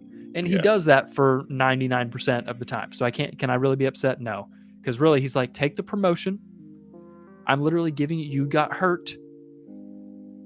I'm giving you the out. You get to come sit next to me now. Lead your women. Get a lot more say, but take a fucking seat. And she's like, I got one more thing I need to do. And he's like, take a fucking seat. Like, so I mean, I get it. It's a good ass movie. I dug it a lot. So that's the same thing I was thinking, is don't force my anger. Motherfucker, don't force mine. The fuck? Yeah. What you mean? I told you what I need to do. It's like what she could say, and he's like, fine. It's like, Facts. Don't tell anyone. Exactly. Tell everyone I said it was okay. The first time you asked. Right. Matter of fact, we didn't even have this conversation. Just go. Yeah. Just go. You already know I love you. Right. Anybody asks, it's your own personal side mission. That's correct. I'm asleep. I'm asleep. Yeah. All right. So yes, if anybody asked, I told you need to go get them. Right. It was my idea the whole time. Exactly. You didn't even want to. Nope. You said fuck that little girl. I didn't even want her. You just. It wasn't for the nuts or some shit. I don't know. Just go. Yeah. Exactly. Yeah. So it's a fucking great movie, man. Dear God. Yeah. Love it. All right. So now you see why I got pissed off that Marvel's fucking wasting Lashana Lynch. Yeah, big time. I was like, big time. Y'all are wasting her, man. Yeah.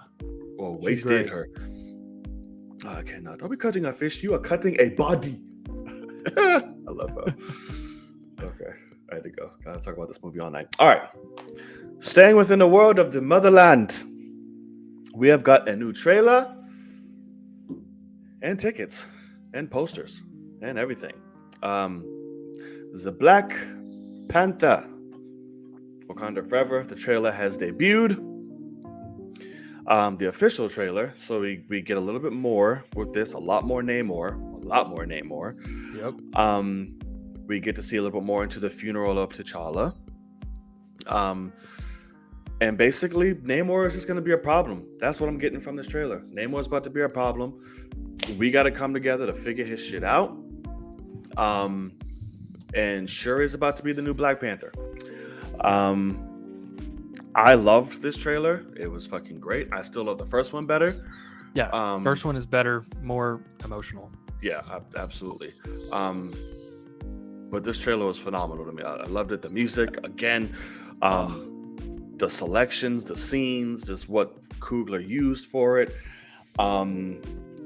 We get a great shot of, not a great shot, but we get a little bit of Ironheart in this trailer as well. More M'Baku, talking about the legend of Kukulkan. The fucking about Namor and everybody else. We've seen Queen Ramonda, Angela Bassett, her fine ass chilling. It seemed like her and Namor about to have a moment on the beach. I was like, yo, back up. Man, that's the Queen, son. But that scene, he I think he's crying. Yeah. So what is the scene, man? Like, that is gonna be powerful as fuck. Like, I think it's gonna. Sorry to cut you off, but I think that's a scene where he's like, I have to come destroy your city. I think it's even after everything, to be honest with you. Yeah, exactly. The garb of him fucking shit up. Yeah, no, that's very possible. Like, either here's what I have to do, or here's why I just did what I had to do. Right. And Queen was like, why the fuck? I don't know. But I like how, if it is afterwards, especially, but because if it's before, then it's pretty soon after mourning the loss of the king and her son. Yeah. And she should be emotionally broken. If it's after, her entire city and kingdom is, flooded and destroyed in a lot of ways. She's the strong one in the conversation. Yeah. She's standing tall, and he's looking up at her after fucking shit up, or after about to fuck shit up. He's the one crying. Yeah, something like it's gonna be a moment of that, like where she's literally like his ear. Or like his conscience, like, yo, what do you not see? Like, what the fuck? Like, we share this in common and this and that, like, whatever it may be. I think it's gonna be one of those moments where like the Queen is schooling your ass right now. Like, exactly. Why? And he's like, what the fuck have I like? when she should be emotional, she's still going to be the elder and teaching, and it goes back to what I was saying. I said it very poorly the last time we talked about the movie, but Namor is possibly going to be a mirror to T'Challa, to where she's like, you know what? Here's a king I have right here that still needs some learning, and I need to teach him some lessons right quick. And fuck, it's gonna. I swear, man, if this movie's as good as the marketing has been, god damn, son. But anyway, ridiculous. But anyway, continue. Keep going through the trailer for yourself. I can't wait. Like, no, I'm just saying that's pretty much. It's just we get setups for these characters and moments that are just standouts already. It's like you can feel the weight of this trailer. You can feel the weight of the movie. You can feel like you said, the emotions are going to be very high. This seems like it's going to be a very Ramonda centric film, which I like. Mm-hmm.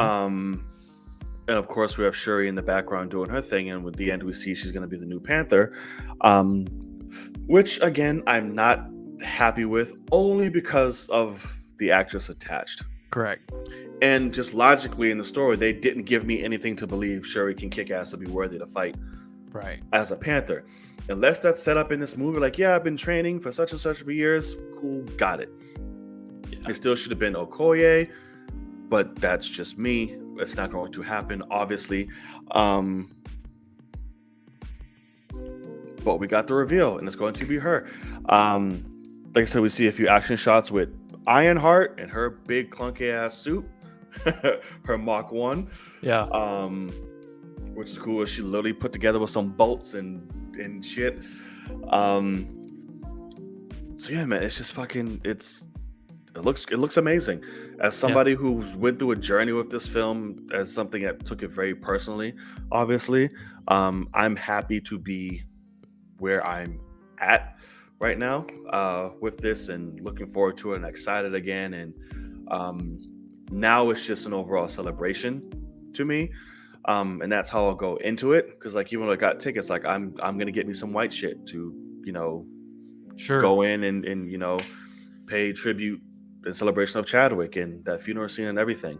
I know that's going around the internet for people to do, so I hope that becomes a thing and people actually see that and do that. I do need to do that too. Yeah, it's a good idea. So yeah, please take it away. I mean, the trailer's fantastic. I do think emotion wise, and I guess really impact wise, the first trailer's better. Oh yeah.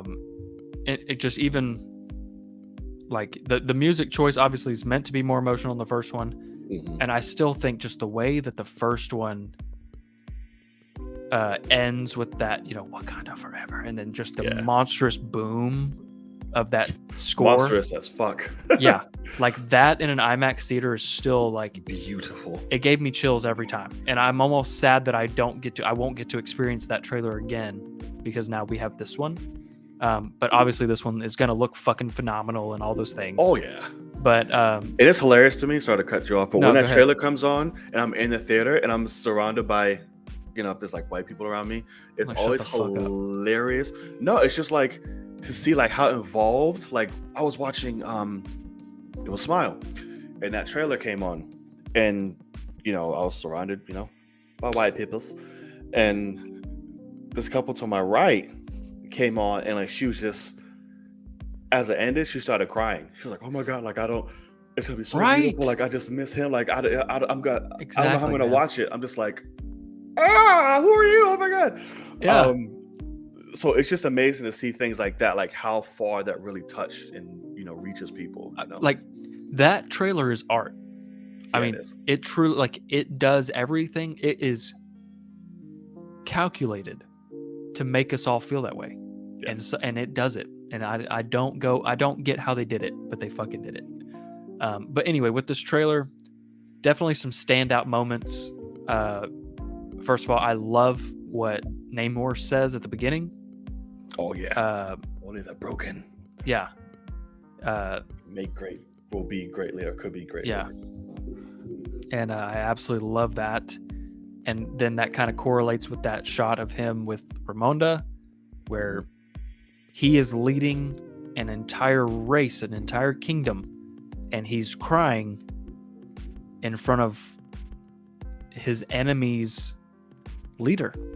Yeah. And asking her for help or asking her for advice or just being fucking schooled on, things. And just, I love that because he's, I like that he's wise enough to say I'm broken. And that's why I'm a good leader. Because doesn't she say in the trailer? I forgot what she said exactly. Like, oh, I know why. Yeah. You do that or something like that. It's they do show the whole speech is in there and it's great. But there's one part of it where it's actually her talking, and I think she's saying that at the UN. When she's in front of the microphones. But I think that has to do. It's time to attack. That has to do with the soldiers on the boat, saying, like she talks about, like, I hear your whispers, and you think now's the right time to attack because our leader's gone. Her speech goes all the way to the end where it's like, show them who we are, and then it shows fucking the Black Panther, and it's fantastic. Which I love that callback. Show them who we are. I love that. Yeah. But yeah, standout moments are, Namor flying in, kind of floating in, and then just a few shots later you get to see what he's flying up to, and that is Ramonda and Riri. And he literally is about to fucking throw a spear straight at them in the throne room, it looks like. Right. And nerve, motherfucker. Yeah. But then, what you just said with the fucking, this guy can move, Jack. Yes. Oh my God. Like, fucking sky hopping. I was like, Jesus. Yeah. I mean, terrifying. If you have to fight that, I'm interested. What his strength is. Yeah. I'm interested to find out because he's flying it like a ship. So I don't think he's going to be able to run up to that ship and punch it and make it explode. But that spear, he might. Well, it depends on what the spear's made of, too, though. Correct. But at the end of the day, I mean, he can definitely fucking go straight at that helicopter and yank you out that bitch before you can maneuver out the way. So, very, very intrigued by that. I want to see the fight between him and M'Baku. I want to see that shit. And that's the thing, too, is, I mean, glorious. The way I just saw him move, if he lets M'Baku get some hits in, it's just because he's trying to be nice. Like, he's not a murderer. Namor's strength is par with base Hulk. There's no way they keep that. He'll be unbeatable. That's insanely strong. That's because at the end of the day, he's a mutant. So, what's his mutation? Like, you don't get to have a bunch. Like, only a Black Panther could take him on. Anybody else is dead. Yeah. Right. I mean, punched, dead. Because then M'Baku is just gone. Yeah. Thank you for being in this movie. Your time. Exactly. But I do still, and this might be my hope, honestly, but I do still think we'll get multiple Black Panthers in this movie. I hope so, to be honest with you. Yeah, that's what I'm saying. Is like, because Shuri, that suit looks great. It does. And I'm also hoping with what you were saying, because no, Shuri can't kick a bunch of ass. No, she cannot. But I hope that they bring the thing from the comics where she, uses her genius to manufacture more heart-shaped herbs, and therefore, but gives it to herself to make it make sense to me that she's kicking ass, or at least taking hits. That could be great, but if you take a flower, it don't mean your ass can fight. No, correct.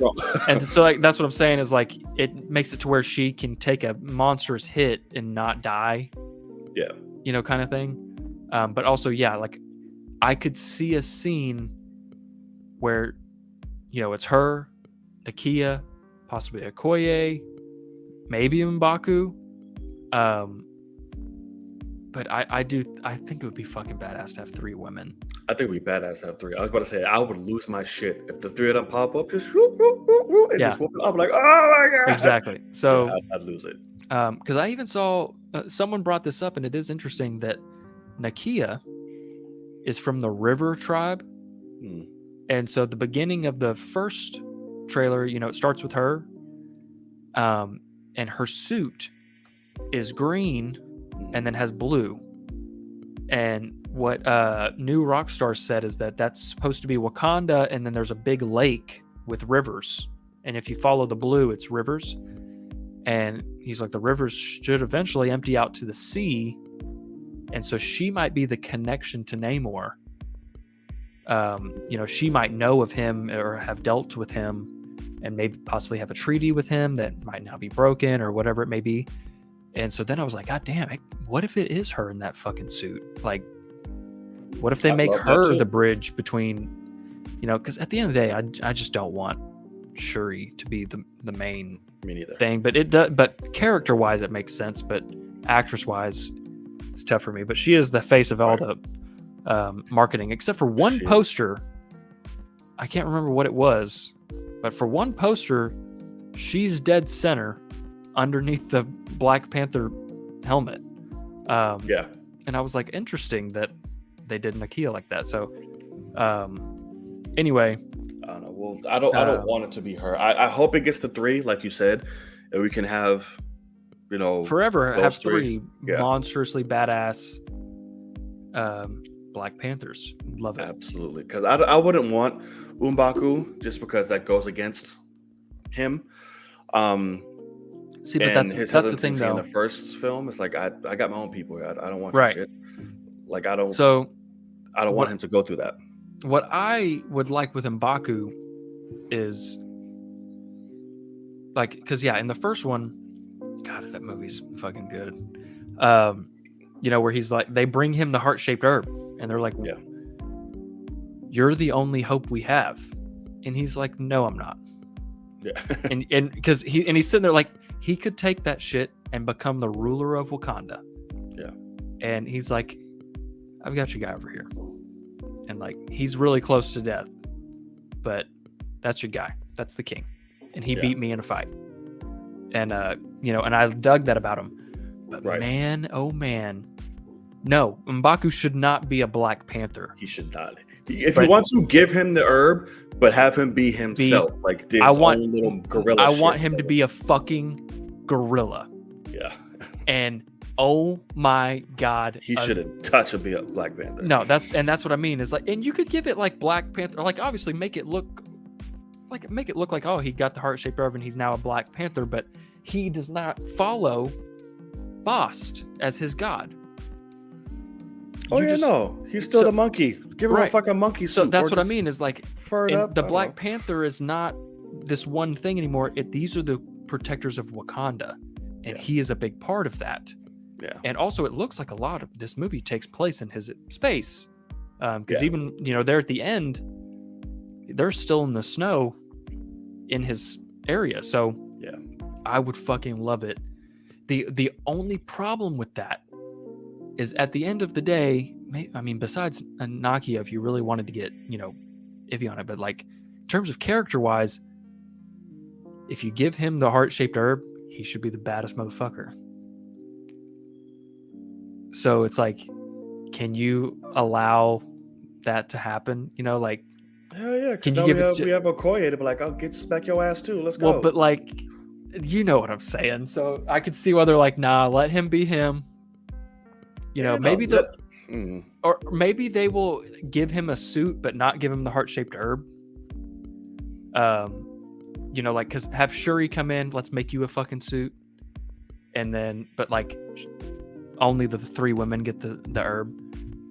Because it just sucks. But like he almost beat T'Challa. So he should be almost as strong as T'Challa was as Black Panther with the heart-shaped herb. And sorry, but like Okoye is fucking badass. Don't get me wrong.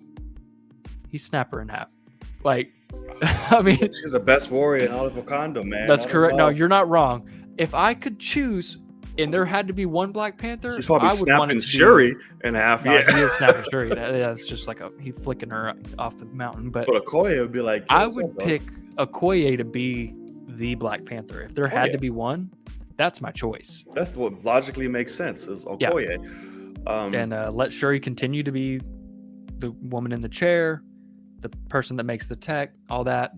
Because it is also true that like it's kind of funny that they're bringing Riri into this, because if you give Shuri the Black Panther wholeheartedly, she's just another Tony Stark. Like, she's Tony Stark times 2, really, because she's got vibranium. So I don't know. It's interesting, but yeah, I mean, I would love to, because I love Winston Duke. I will admit that what we get of him in this, with him talking, it almost seems like they went a little bit more comedic for him, a little more animated, and like, you know, he's kind of, I think he has a big role, but I'm hoping they didn't, because man, you gonna tell me whenever they have to go up to his spot in Black Panther when he's fucking lounging in his throne and he's just like, you know, just hanging out, and he's like, I'll fucking eat you, bitch. Like, you're like talking straight shit. I mean, he's a bad motherfucker. He is, but he still has funny moments too. Oh no, yeah, of course. Especially because he's like, I love how he was like racist towards the white guy. He's like, get this fucking whitey out of my. You cannot talk. He's like, I'm already pissed that these women are talking. Yeah. I will feed you to my children. Yeah. So yeah, I fucking love him. I love that character. I love that that's the thing too, is at the end of the day, he's an antagonist in Black Panther until Wakanda's at stake. Then he's an ally. In Infinity War, it's obviously very quick, but you know, hey, brother, thank you for coming. And you know, of course, I'd be here. This is for Wakanda. Right. Brings all his people there. Yeah, exactly. So like, he is a commendable character. Yeah. And he deserves, like what Kenya said here, like, Man Ape deserves a fucking, because that's the thing too, man, is like, when they had their fight in Black Panther, the 2 like masks that they wore to start were so fucking dope. Yeah, we're dope. Oh my god, man, like the fucking costume design of just like legitimately, like especially fucking Chadwick, like having the paint on his shoulders and then having the wooden, you know, like, oh man, it was like, it was amazing.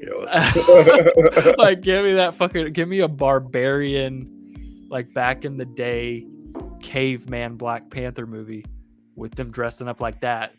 Oh shit, that would be amazing. You know what I mean? So like, yeah, no, I dug that shit so much. Before the suits and shit, absolutely. Oh my god, yeah, right. That would be pretty. They just dope. have vibranium weapons, but they don't have the technology yet of what it was. Yeah, give me that shit. And they're just painting. They're just, you know, they just have paint. I love it. That would be great. But yeah, I think M'Baku deserves some recognition. But for sure, at the end of the day, I think Shuri's in that suit that we saw. Yeah, she is. There is a shot I was showing you before, but I guess for, you know, the couple people watching here, there's a shot in the trailer where it's very, very quick. New Rockstars talks about it, but I saw it on Twitter earlier today and retweeted it. But there's a quick shot of Namor, like, it looks like he has a weapon and he's stabbing down on either someone or on the ground or on something. But right when the shot starts, back behind him is a Black Panther. And I say a Black Panther because it 100% as of in that shot does not look identical to the suit that we see at the end. And when I say that, I mean it doesn't really have the dots. That's like the main thing. Tribal. Yeah. But like what I was talking with John about before we started recording is it could either be that that's the suit on set and it doesn't have the effects because it's such a quick shot. They might have not given it the full effects CG, you know, pass. Could also be just a trailer shot. It's not done yet. You know, there's many different reasons why. Like what I was even thinking, and I agree that it would be dumb, but like maybe the lights can turn off and on, you know, kind of thing. And so I just couldn't see them in that quick shot. But there is, I mean, I have the picture. It's just a shitty ass picture because it's a blurry fucking scene. But like this, and this is taken off of my monitor right here, but that's in the background. And I mean, you can at least see that there's no dots on the head there. But I mean, there's definitely similarities, obviously, but it's not identical because that's the other thing too, is there's, you know, there's still the theory out there that Shuri goes and she makes an artificial heart-shaped herb, and she goes to the ancestral plane and she says, "Hey, Killmonger, get the fuck up," and brings his ass back. How's she gonna do that? Because guess who? They're okay. First of all, obviously Namor and his people are going to be allies with Wakanda by the end. I think that's probably pretty obvious because they're not going to let our first Mexican characters be the evil people the whole time. He's supposed to be buried at sea. So they're like, "Hey, you dumped your trash." To start, they're like, hey, you got, who's this? But so they bring their body back or something. I don't know. Pretty sure he's decomposed at this point, or well on his way. Well, I don't know. Wakandans, maybe, I don't know. Or maybe the Atlanteans are like, let's protect. Or maybe the heart-shaped herb just kept him preserved for all eternity. It's possible. So yeah, anyway, I do like the idea of, but that's the thing though, is I think obviously with what we've seen, they want to show, hey, a man can die, a woman, other women are strong enough to take his place. And I do agree with all that. Oh yeah. But also, would it be cool to see? It would be cool as fuck to see Killmonger come back redeemed, because it's a great character, great fucking character. Also, it would be awesome to see M'Baku get some shit. Like, yeah. Aren't you dead? Right. Hey, Auntie. Yeah. Or she would just be like, "Nephew," like just fucking happy as shit. So yeah, I don't know. Take care of this for you. It's good. But like, he shouldn't be like fucking charismatic like that. It should be fucking mission, That's what he does when he's in the fucking museums of war. I'm gonna take it off your hands. It's like, what the fuck? You can't take this, sir. He's charismatic as fuck. He's like, fuck, I can. Right. But yeah, no, I would like that. Execution's obviously key with everything, but Michael B. Jordan I would be happy to see that motherfucker back, because that was like, I remember in theaters watching Black Panther, and he gets stabbed, and I was like, fuck. I was like, he's not gonna kill him, obviously. I was like, this is T'Challa. He's gonna take him to get help. Yeah. And he does. He takes him up to the top. Yeah, and he's like, we can save you. And he's like, nah. And I was like, fuck. I was like, damn it, man. Because like I was like, damn, this is obviously like help. Fuck. I was like, this is obviously best for the storytelling, and it's fucking badass as fuck for that character. But I was like, nah, man, like that's such a good ass character. Like, leave him in the fucking prison and let him get redeemed down the line. And fuck, man. But yeah, he's like, nah. He's like, the stage shooting was his character. Like, nah, he ain't gonna do it on me. He's like, with my ancestors. And I was like, fuck, that's good. Like, you fucking bitches, man. Like, absolutely. Because he has like that gold tooth too. Yeah. He's just like, nah. And I was like, fucking close that mouth, bitch.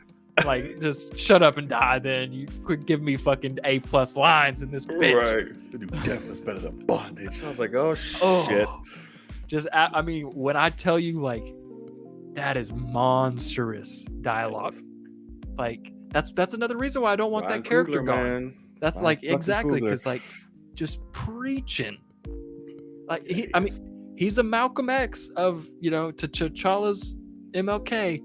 He's the one that's like, nah, like, we ain't about that shit. Like, we get to work. And I was like, all right, I can see why Malcolm X had that fucking had that following, because like he knows how to speak. He's preaching, and he's not a preacher, like, oh, it's fucking dope. So yeah. Anyway. Yeah, he was great. He was. I'm very excited to rewatch Black Panther very soon. Yes, I am, because of this. All that challenge shit's over with. It's like, what? No, it ain't. Yeah. What? Oh my god, man. Like, what's up? It's like, I'm your kid. I'm the Jocko. What's up? It's like, what? That's how you greet me, motherfucker? No. Yeah, no, he was fucking great, man. Yeah. Is this your king? I was like, oh, Damn. fuck. Yeah. Maybe it's your people, the ones that's lost. Oh, man. It's great. So good. Yeah, it is. Jesus. Yes, absolutely.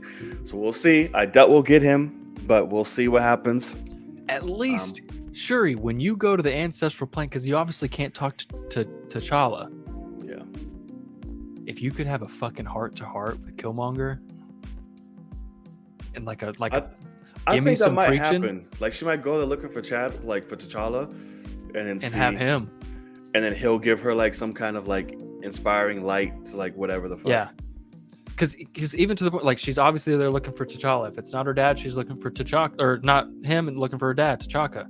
Yeah. And like, no, have it be Killmonger walk up, and it's like, hey, They cuss. like shit's not looking too good, is it? Yeah. You know. And he's like, but we protect our own, don't we? Like, it'd be fucking, oh. That would be dope. Yeah. Would be dope. That's right. That will be dope. But we'll see. In Coogler, I trust. Because I could also see him being like, amazing. hey man, that fish guy ain't as scary as me. He's like, y'all worked my ass. That's true. He's like, get with the other ladies and get this shit done. He's like, I whooped your ass. He ain't got shit on me. Like, I see y'all. Y'all good. I believe in you. And they give him some type of like inspirational shit, like, you know what, you're right or whatever. Yeah. And I'm like, That's oh, right. you know, we can bring you back. I'm good. I'm good Yeah, up no. here. I got my pops over there. We chilling. All that type of stuff. Yeah, that'd be dope. I'm over here with him, Jobu. Right. Their names are tough. That's a tough name to have. The Jakku, T'Challa, T'Chaka, Jobu. What was fucking? What was Forrest Whitaker's Uncle name? James' name, right? Yeah. Fuck Take you, your book, Uncle James. Oh, Zuri. Zuri, yeah, that's right, Zuri. Zuri, son of Badu. Yeah. Yeah, no. Oh, that's funny. Take your both, Uncle James. It's like, fuck. Yeah. That didn't work out so well, did it? Oh, man. Damn, that's such a good time. It is. Go, and while y'all are at it, Marvel, go ahead and just remaster the third act of the movie. Just go ahead and just finish it up, effects wise. Oh yeah, just retouch it up. Why not? It made plenty of money for you.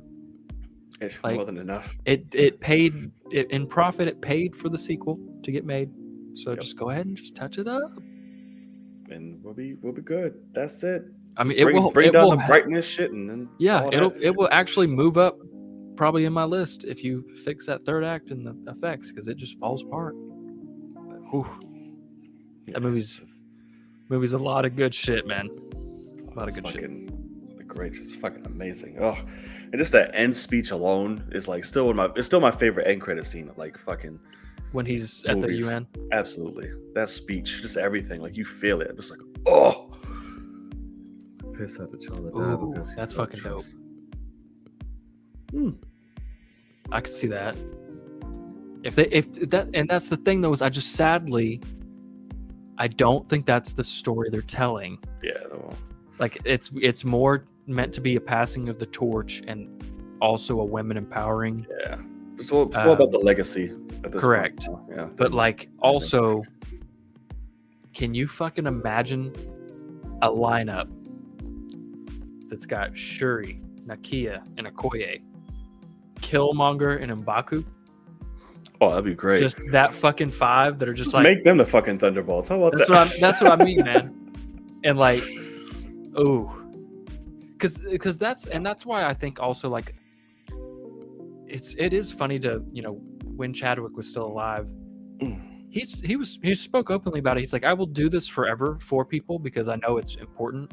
But he's like, I'm so fucking tired of the Wakanda Forever this shit, having to do that everywhere. Like, you know, like because it really was a thing of like people wouldn't walk up and say Chadwick or like Black Panther, like you're fucking out. They would just be like, hey, Wakanda Forever, and he has to do it back, you know, whatever. But then, so it was kind of like, I remember when they announced the title for the sequel, I was like, Wakanda Forever. I'm like, they just take the thing that's like obviously the biggest thing to come from the first movie and make it the actual name of the sequel. And I was like, it's a little cheap. But then now that I'm seeing the story that they might be telling, Yeah. it makes sense for, like, at the end of the day, like, even if you wanted to bring Killmonger in, he wanted to do that for his people, for Wakanda.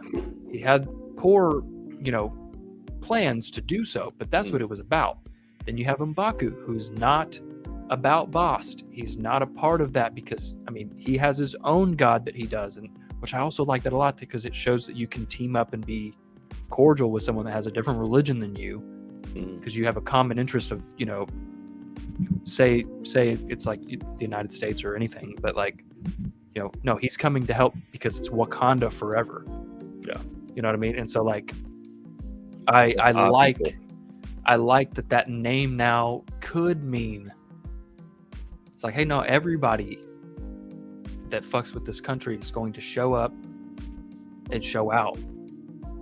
And I think that's exactly what it is, because Namor is definitely going to force them to do that. Yeah, exactly. He was like, I'm flooding this whole shit. I know y'all Right. motherfuckers hate Y'all got to go up in the y'all mountains. better do something. Right. Yeah, because my tidal wave didn't reach the mountains. Yeah. So just like, y'all got to do something. So that's why I love that Namor is about to be a problem. And I apologize to this motherfucker, because at first we were like, who is this? He looks stupid. I apologize right now, bruh. You look fucking... Forgive me. Forgive me. You done swolled up. Yeah. You didn't... It works all of a sudden. Yeah. All of a sudden it works. Because those first, like, hey, it's this guy. He's like, hey. Yeah. Because even... like, what the fuck? Even with the shot, we only got a couple shots in that first trailer of him. And, you get the big shot of him from behind when he's walking out of the water. And then, the couple shots where he's standing on the beach kind of looking up. But, like, it's not like he's ripped. Yeah. But he's got meat on him. Oh, yeah, he's in fucking shape. He doesn't look like a swimmer, though. Like he doesn't have a swimmer's, but he's not a Michael Phelps, which, being in the water. When you're naturally genetically correct. But, like, I would just think, like, they might have gone for that person, for just to fit the vibe. But, like, no, they went for, like, I could see him kicking ass. Yeah. But, like, almost more on an M'Baku level of, like, power. But, like, nah, then it's like you see him fucking flying through the air at unbelievable speeds. And you're going, oh, we are fucked, my guys. Like, what do y'all got for this? Because he's got little wings that are fucking on his ankles, making him do some crazy shit. Yeah, those little ass wings are powerful as fuck. Yeah. I don't know how they're keeping him up, but they're keeping his ass up very well. They surely are. So I'm like, listen, Ironheart, you can fly. Go punch this motherfucker in the face. Figure it out. Bring him down. Because that's one thing too is so like one thing I saw in a breakdown. Oh, I almost dropped my movie palette. Is so that the scene with Okoye in the car and she stabs through the car with her staff, and then we see it's her, somebody on a motorcycle, and then Ironheart. And the car has an Illinois license plate, and Riri's supposed to be from Chicago area. So that might be when they go get Riri. And so that means Riri has made a first suit already. And then I think we get to see her making like upgrades to the suit. And that's where it looks like we get the like wings on the back when we see that shot of her taking off straight up. Oh no, because that should look clunky too. No, that's what I mean. I think she just made some upgrades to that suit. And then probably by the end, sure, you'll be like, hey, let's go ahead and make you a sleek fucking, beautiful looking thing for your own show coming up. So I don't know. That could. I don't know. You could be right on that one, or maybe it's like, I don't know. I don't know why they go back to Chicago, but we'll see. Yeah. I will admit though, I don't need her in the movie as of right now. I'm interested to see why. Like what Kenya's saying here. I want to know what the story is and why they need to bring her in, besides just the fact of, hey, more minds. We're going to, have a show about her, and we need, you to introduce her. More minds. I'm sure she's graduated from the Wakandan program in the city. Yeah. When Shuri's out doing missions with Okoye and all that, she's back at Wakanda like, hey, guys, what's up? Let's do this. Let's do that, yada, yada, yada. Yeah. Could be the pupil, like that could be the intern, I guess, of all that. Yeah, because I saw people say like she's supposed to be the youngest kid to ever be in MIT. Yeah. And then she graduates from that already, and Shuri brings her to Wakanda as like a, internship type of, scenario. Because also, not often that you get to have two young black girls similar age that are also very smart and immediately, like Tony and Bruce were bromance. Like, no, get those two girls together because that'll be a fucking awesome dynamic. Right. It's the one part of Wakanda Forever that's like she has nothing to do with Wakanda. So like, why do they need to go get an Iron Man? You know what I mean? So we'll just see. I obviously think it's going to be great, and I'm glad to see her. But I mean, she seems a little forced as of right now. But context is key in execution, obviously. So we will find out. We shall see. Okay, so yes, look forward to it. Tickets got. Just need to get my little outfit now, and then we shall see. November 11th. So, how late to the tickets were you when you got on there? And when I text you back, that's when I woke up. So I was like at 12 something. I was like, what the fuck? And I went on Twitter and I saw a still of Namor. I was like, this isn't no like official picture type shit. This looks like it's from something. Yeah. So I was like, what the fuck is happening? And then I started seeing timeline. Then I saw your text. I was like, what the fuck? Like, I was barely up. Like, oh my God. So I was just trying to get everything. And thankfully it fucking worked out. Yeah. But that's also what I love. But because it wasn't timed of like, hey, Black Panther's dropping on this, exactly. That, and third, I was didn't able break to get anything. Right. Yeah. I love that. I will tell you right now, I shit my pants whenever I was sitting there on my phone, thankfully, because I'm normally not. At the time that it came through, I'm normally not on my phone. But it came through and my Fandango app said, hey, tickets for Black Panther are on sale. That is usually 45 minutes after they've been out. I was like, oh, fuck. So immediately I open up AMC and go to it. I gotta find they weren't even ready still, which is what was funny. Like AMC's always fucking up. My AMC was getting errors. I couldn't do shit on there. I was like, nightmare.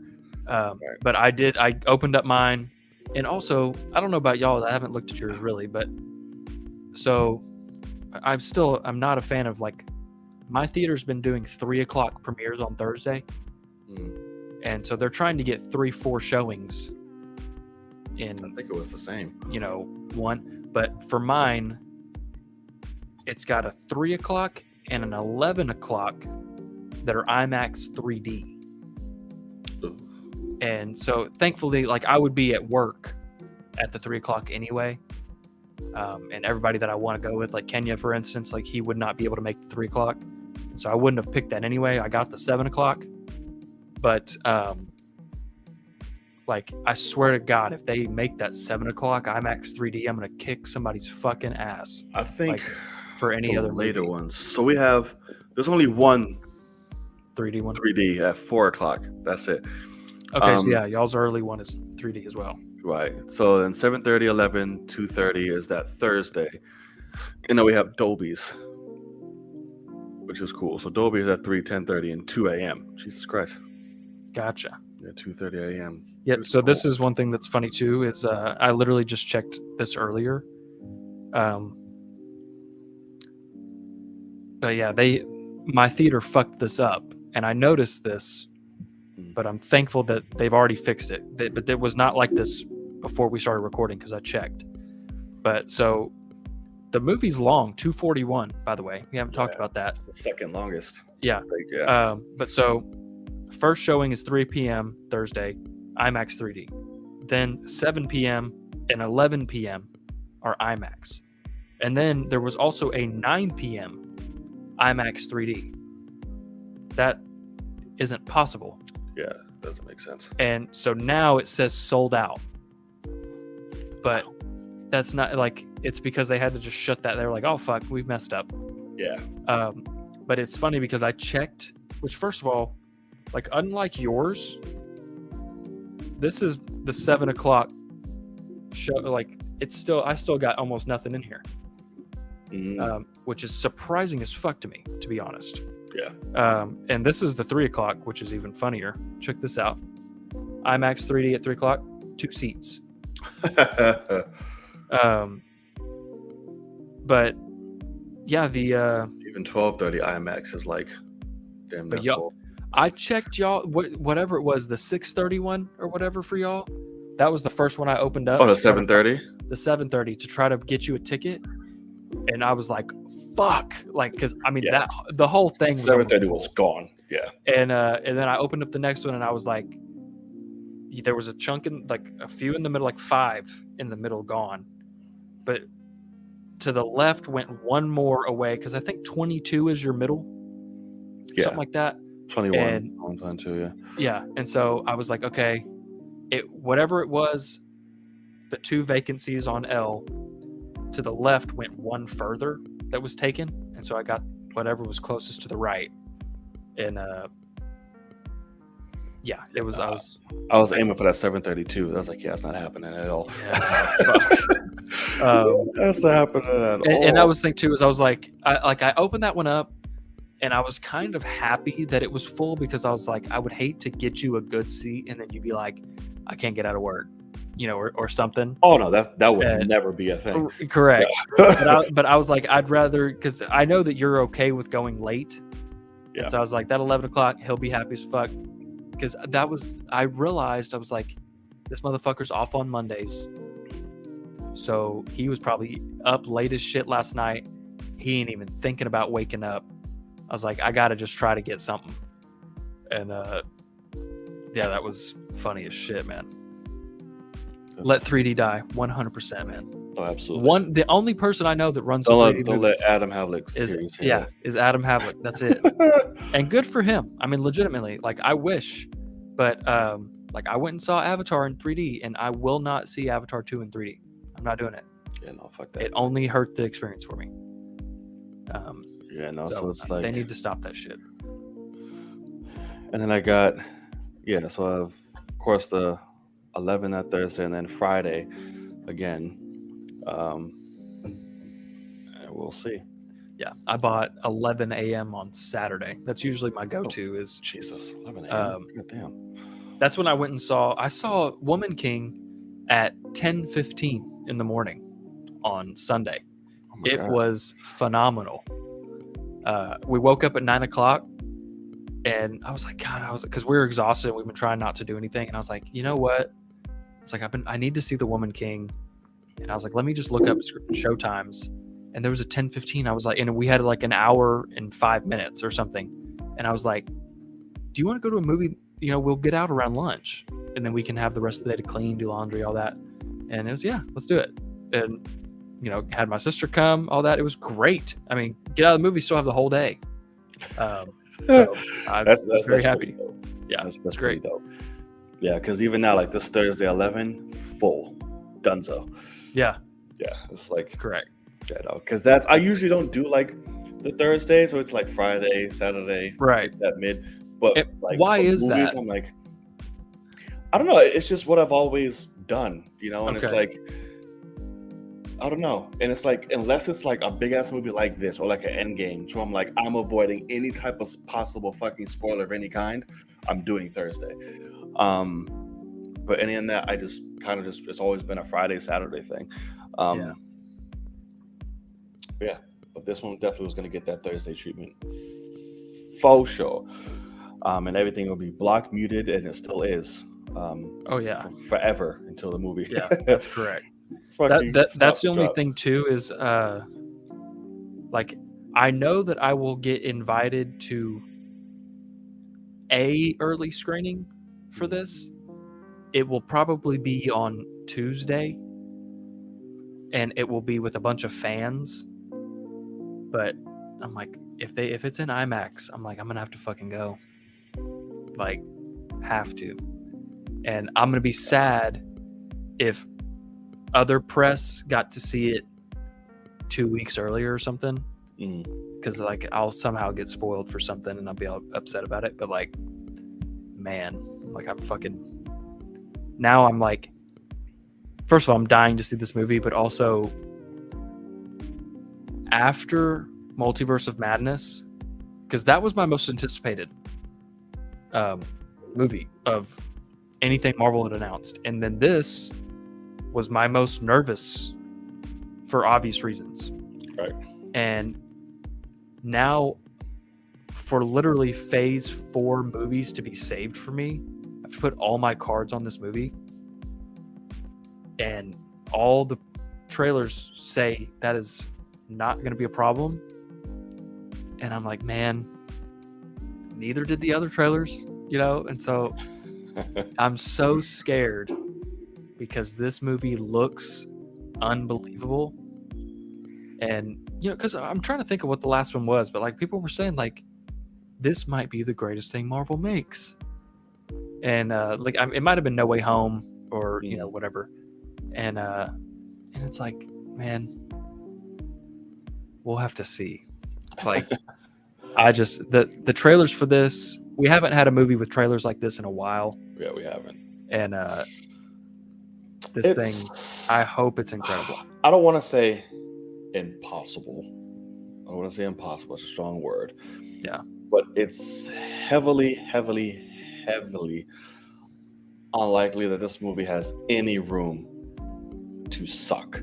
Like, I mean, like you just can't. Like, yeah. With one, Ryan Coogler at the helm. Two, how much it means. Yeah. What it means. Like, there is no room. Yeah. To suck. So that's why I'm like. So I don't know. Like, I don't know if you remember this, but I brought this up at one point. But I still think Captain Marvel the movie sucks because everybody important producer-wise, Feige, all those people were on Infinity War and Endgame duty. Yeah. Like Captain Marvel got made in between those movies, and nobody gave a fuck. Like, go make it watchable. Yeah. And it's barely watchable. But I said this after Multiverse Madness, and I was like, maybe that same shit has happened because Coogler had to write a brand new movie. Yeah. With very little time in terms of his writing time. I mean, he did not have much.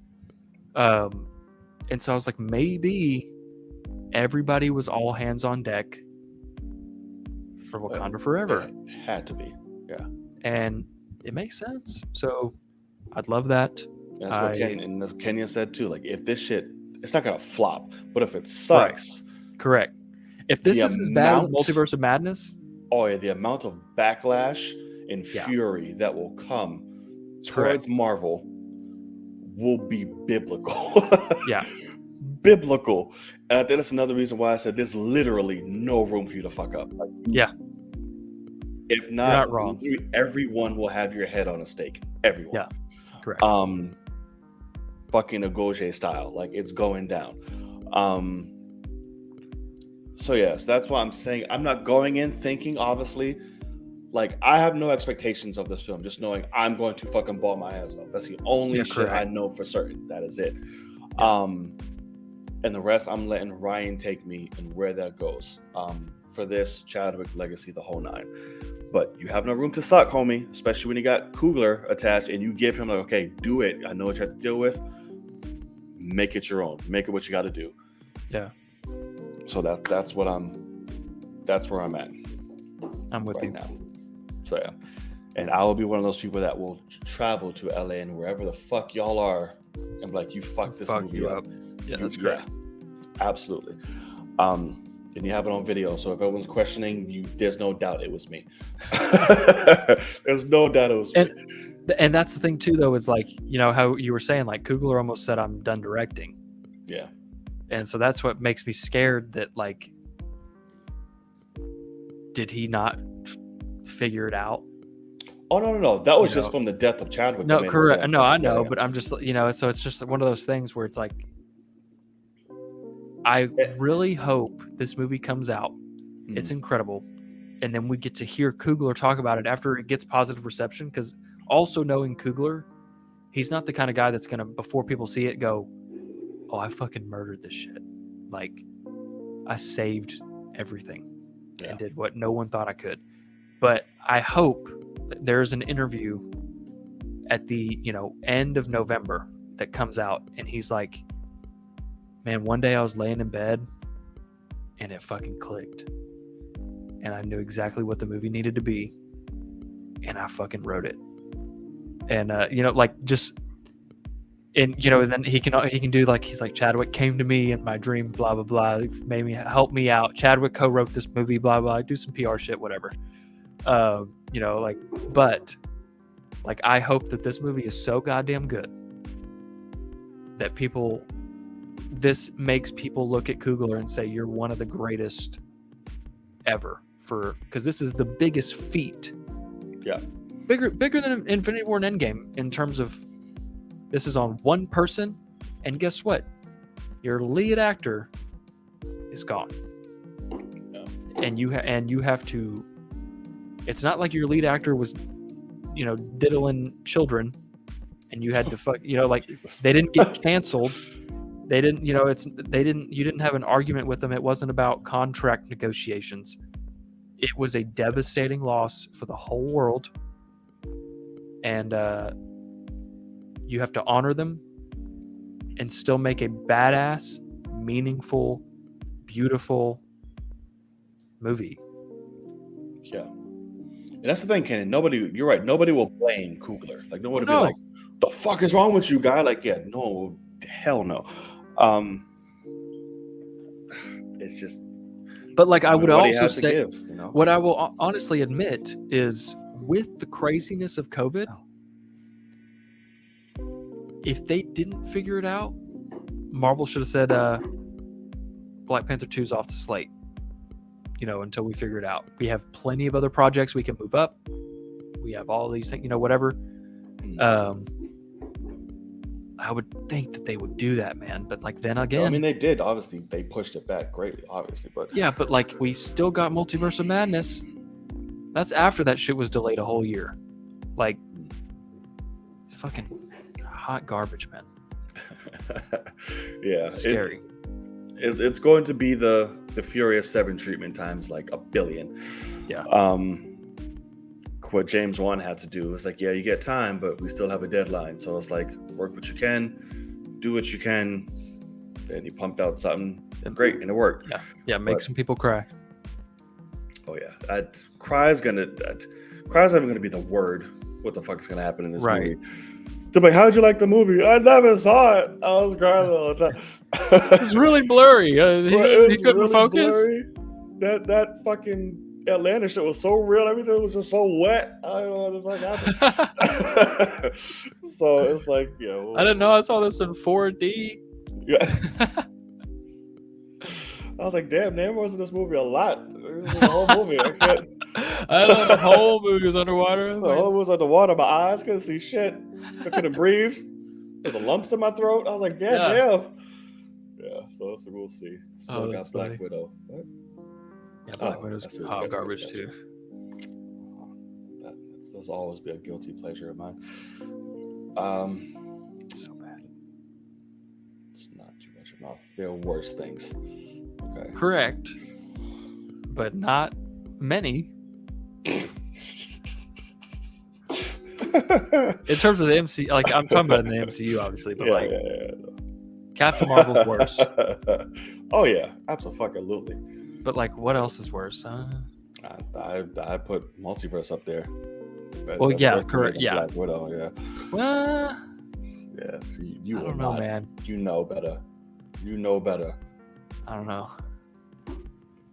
Like, see, I did have to see Multiverse 4 times anyway. Yeah, so no, I still put that. I still think Dark World is worse. I still think.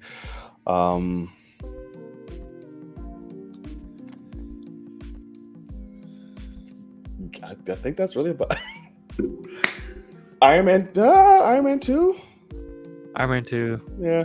Iron Man 2. But like, I enjoy Iron Man 2 more because it's still Tony Stark. The movie's not great. I don't. But it's like, because like, we had Iron Man 2, we had Tony Stark. That was really Right. bad at it. Like we Same thing still for had the Iron Man 3. badass of fucking, huh? Iron Man 3, that was like the whole point. It's like you're with Tony Stark. True. But the movie was But- much better though. Yeah, it is. But Um, I'm trying to think of what else. Like I'm not a big fan of the first Ant-Man, oh, it's definitely not worse. But- Ant-Man's but- not worse than fucking. but Ant-Man's better than Black Widow. Yeah, absolutely. Both are. Okay. Yeah. I like Ant-Man and the Wasp a lot better than the first Ant-Man. That's just I don't, but I still really like Ant-Man and the Wasp. Yeah. I think that movie I had gets a lot of unnecessary hate, like Yeah. a lot. like I just for that one I understood the tone a lot better. And by the end, yes, there's a giant ant playing the drums and it's stupid, but like I was laughing at It it. comes with the territory. Yeah. It's part of the lore. I'm not mad at it. Yeah, that's true. You do put Shang-Chi above Winter Soldier, so like is there even a reason to listen to what you're saying? Yes, because that's complete blasphemy and irony calling a kettle black from coming from Kenya. Yes, absolutely. Yeah. Great movie. I'm not saying it's Winter Soldier shit. It's still high up there for me, Winter Soldier, but I unabashedly love Shang-Chi and 10 Rings. And also it's my personal list, motherfucker. It's like, also if I like something and put something above, does not mean in theory it's a better movie, but I just really enjoyed it a lot more. And that's where, like, for me, one of my comfort movies is the first Avenger. And like I just unabashedly love that movie, just the old time feel. That's one thing too. I forgot to bring this up, I think. On the plane 2 weeks ago, I watched The Rocketeer. I'd never seen it. And that's Joe Johnston, guy that made First Avenger. And the whole point of why they went and got him is because they basically said, hey, we want you to make The Rocketeer, but with Captain America instead of The Rocketeer.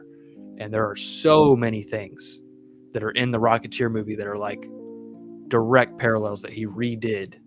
Oh yeah, in the first Avenger. Like it's pretty hilarious, but you can see it. Yeah. Like literally, like they fight in the cockpit of a blimp, and it's like almost exactly like fighting in that ship. Whatever, but yeah. Yeah, I don't know. We can talk about this all day. We can get out of here. Right. But I do want to say I did see Blonde. Good old Blonde. Oh yeah. Over this weekend. Another movie that everyone's going fucking haywire over. Yeah. It's a complicated film to like. I'm not somebody who's like big on like the story of Marilyn Monroe, like know her ins and outs and the controversies and all this good stuff. But I know everyone is calling it the most disgusting thing ever in life, and everyone's hating it and misogynist and uses her and yada yada yada yada yada yada yada. I don't know where to make of it because I'm taking into account the times, I'm taking into account what's happening and how women in general were being treated back then, and by a bunch of fucking assholes that were men back in that time. Yeah. I don't know the story to validate if any of this is true or not true. Anna, by the way, is fucking phenomenal in it. Like, great. There's some scenes that there's only one. Really, everyone's saying, oh, it's heavy in rape and things like this, and context. Yeah. Yes. Because one of those things of like, yeah, if you want this movie, you know what you got to do. Bend over type shit and take it, whatever. Like the dicks that they were, and still to this day, some are. Yeah, correct. So by that definition of standard, yes. And it's like up close shots of like it happening, like her face, and then she's like, you see the motion and all that. But it's not like full blown in this screen. Like, holy shit, what am I watching? Right. Implied, and you hear shit. There's only one scene that was going crazy. It was the JFK one. And I was like, oh, Really? we're insinuating a lot. And I just say insinuation because I don't know the true story between her and JFK like that. Yeah. But the scene itself, I'm like, oh, okay. And what follows up after, it's like, wow, is this true? Is this not? Like, we're swinging for the fence of this is a lot. But it's an uncomfortable watch. It's just because while she's doing things, there's inner dialogue that she's saying, and it's just like, well, damn. So it made JFK look like quite the fucking asshole. Really? Jesus. Like really bad. And like I said, what they insinuate after, if true, I don't know the story. It's like, whoa. Can y'all? Okay. So yeah, it has its moments, but it's a good movie. But just what is in it, I can see why people are just like, oh my fucking god, especially women, because obviously this is like the main component of them having the issue with this film. And I see a few men obviously talk about too how disgusting, how it depicts her as a piece of meat and vile, yada yada yada, and all things that she mentions and is a thorough through this film, and her childhood traumas that she takes with her to adulthood and how she handles her relationship with men. It was weird. It's like, why are you doing it? Because a certain thing that she calls every single man that she's with or married, I'm like, okay, you're really fucked up. Like, this really fucked you up. Okay. Right. So it takes a lot of interesting direction for somebody from my side who does not know the full story of Marilyn in that aspect. So if you want, check it out. I don't know if you planned on seeing it or not. I mean, honestly, no. But it's one of those, like, with what I've heard about it, and then especially from what I've heard now more from you than anyone else, and like it's just one of those things where, like, I understand a movie that's a tough watch, and there's, you name a million of them, but like, it gets to the point where it's like, okay, why do I need to sit down and watch this? Like, will I get enjoyment out of it? Type of thing. And so it's like, it's not one of those films. Exactly. So it's like, if I'm not interested in the story, if I'm not interested in learning more about her, and it's not a fun watch, I mean, like, I went and saw Elvis. I don't really care about Elvis that much. I learned a lot about Elvis. I liked a lot of the stuff in the movie. I did not like a lot of the stuff in the movie, but I enjoyed myself. It was a good biopic, whatever. But like, when it comes to something like that, it's like, I'm not even like, I mean, it's like 50 years from now, them doing a Kim Kardashian biopic, and it's like, sorry, but she ain't it. Right. Like, she ain't that kind of person for me. So let me put it, I don't want to say, again, this comes from somebody who has no soul. For me, it wasn't a tough watch. Like, I was like, it's not tough for me. Like, I've seen movies that are worse. Like, holy shit. Right. Like I said, there's a lot of insinuation, and there's a lot of, and as a woman's standpoint, I can see why. Obviously, yes. And as Marilyn Monroe being the figure that she is, I see it. But for me, it wasn't a tough watch. I'm like, wow, this is fucked up. Right. Like I said, it's just when it gets to, I remember I even tweeted out, I'm like, why is this movie NC-17? Like, I don't see why it is. And then we get to the JFK scene. I'm like, oh, there it is. Oh, really? Like, there it is. Gotcha. Because it's full blood. Have you seen the movie or know about the movie Brown Bunny? No. Okay. It's a film that goes by weight. It's an older film, 2000s or whatever. And I forget the dude's name. It's like Vincent something, but it stars Chloe Savarine. They were together at the time, and it's not a great movie, but it's known for people walking like, what the fuck am I? Because it literally shows you full-blown dick sucking, like straight up in the camera. Oh, wow. She's giving a blowjob right in the camera. Like, you see him come in her mouth and everything. It's like right there. It's like, whoa. Like he has an orgasm on camera, Yeah, it's in her like mouth. Like you see like her a like, real one. yeah, like you see, because they were together. Like while they're making this movie, they were together in real life. So literally, this camera is just right there, dick in the mouth. She's going crazy, and then comes in her mouth, and then takes it. Interesting. So obviously, people at screenings are like, "What the fuck is this?" and walk out all type of shit. Yeah. This had that same thing without the visible dick.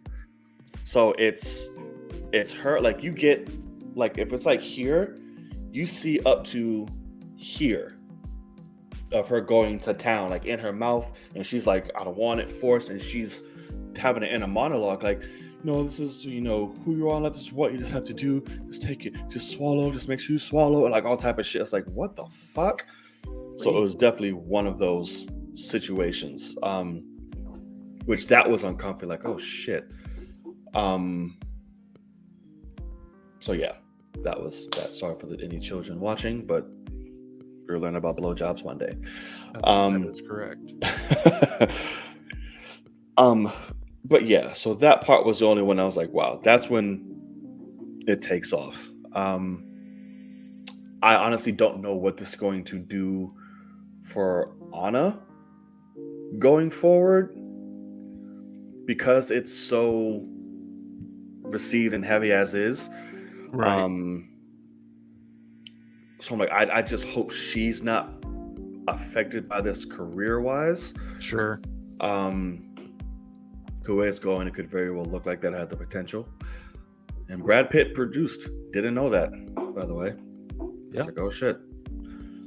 Got it. So yeah, so take a look. Anybody watching, if you want to, go ahead. It's almost 3 hours long, which I did not know. Oh god damn. Yeah. I was like, fuck, it's 2:45. I was like, what the fuck? Jesus Christ, man. There's no way I'm watching that shit. I was like, god damn. It's shot beautifully. Like it is a very beautiful movie to watch. Like it's really good. But within the aspect ratios and how they change it up in cinematography, and just Anna is just, like I said, anytime she's on screen, it's like you should not be this gorgeous. But she's also just brilliantly acting and her ass off in this. Yeah. But yeah, I get where people are coming from. I see it, and I'm not mad at anybody who thinks that way, or why they dislike it. So yeah, that was Blonde. Okay. Yeah.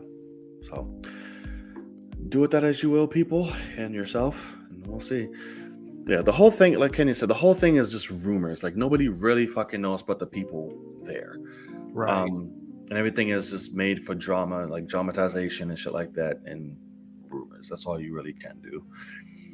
So yeah. Kenny looks up Brown Bunny. Yeah, look it up. I'm sure it's on Pornhub somewhere. I don't even think you have to go anywhere far to find it. So, all right. So, I think good. That'll do it. Yeah, that'll do it. End on a high note. Yeah. Absolutely. All right. Thank y'all so much for joining us on this latest episode of the Film Cave, your one-stop shop for anything film and entertainment and dick sucking. Logan, tell us where they can find you and what you got going on. You can find me right here on the Twitter, Logan_Swish. You can find me on YouTube, Patreon, TikTok, Logan Swish. And then Patreon. I've been doing Andor, which I don't even think I've talked about it on the show yet, but I'm enjoying it. It's fine. We'll see if anything crazy happens. Then obviously She-Hulk, Patreon, and whatnot. So definitely check it all out. Is there? You can find the link to his channel in my description box if you're watching on either one of my channels. Yes. Right now, and you can find me up top on all forms of social media. So go hit that up if you want to see someone make a fool of themselves. Go over and have a good time. All right. So with that being said, it is your boy Knight. And I'm Logan. And as always, we will see y'all in the next, or in the cave. That's was or not. It's not my video. In the cave. Peace. See you guys.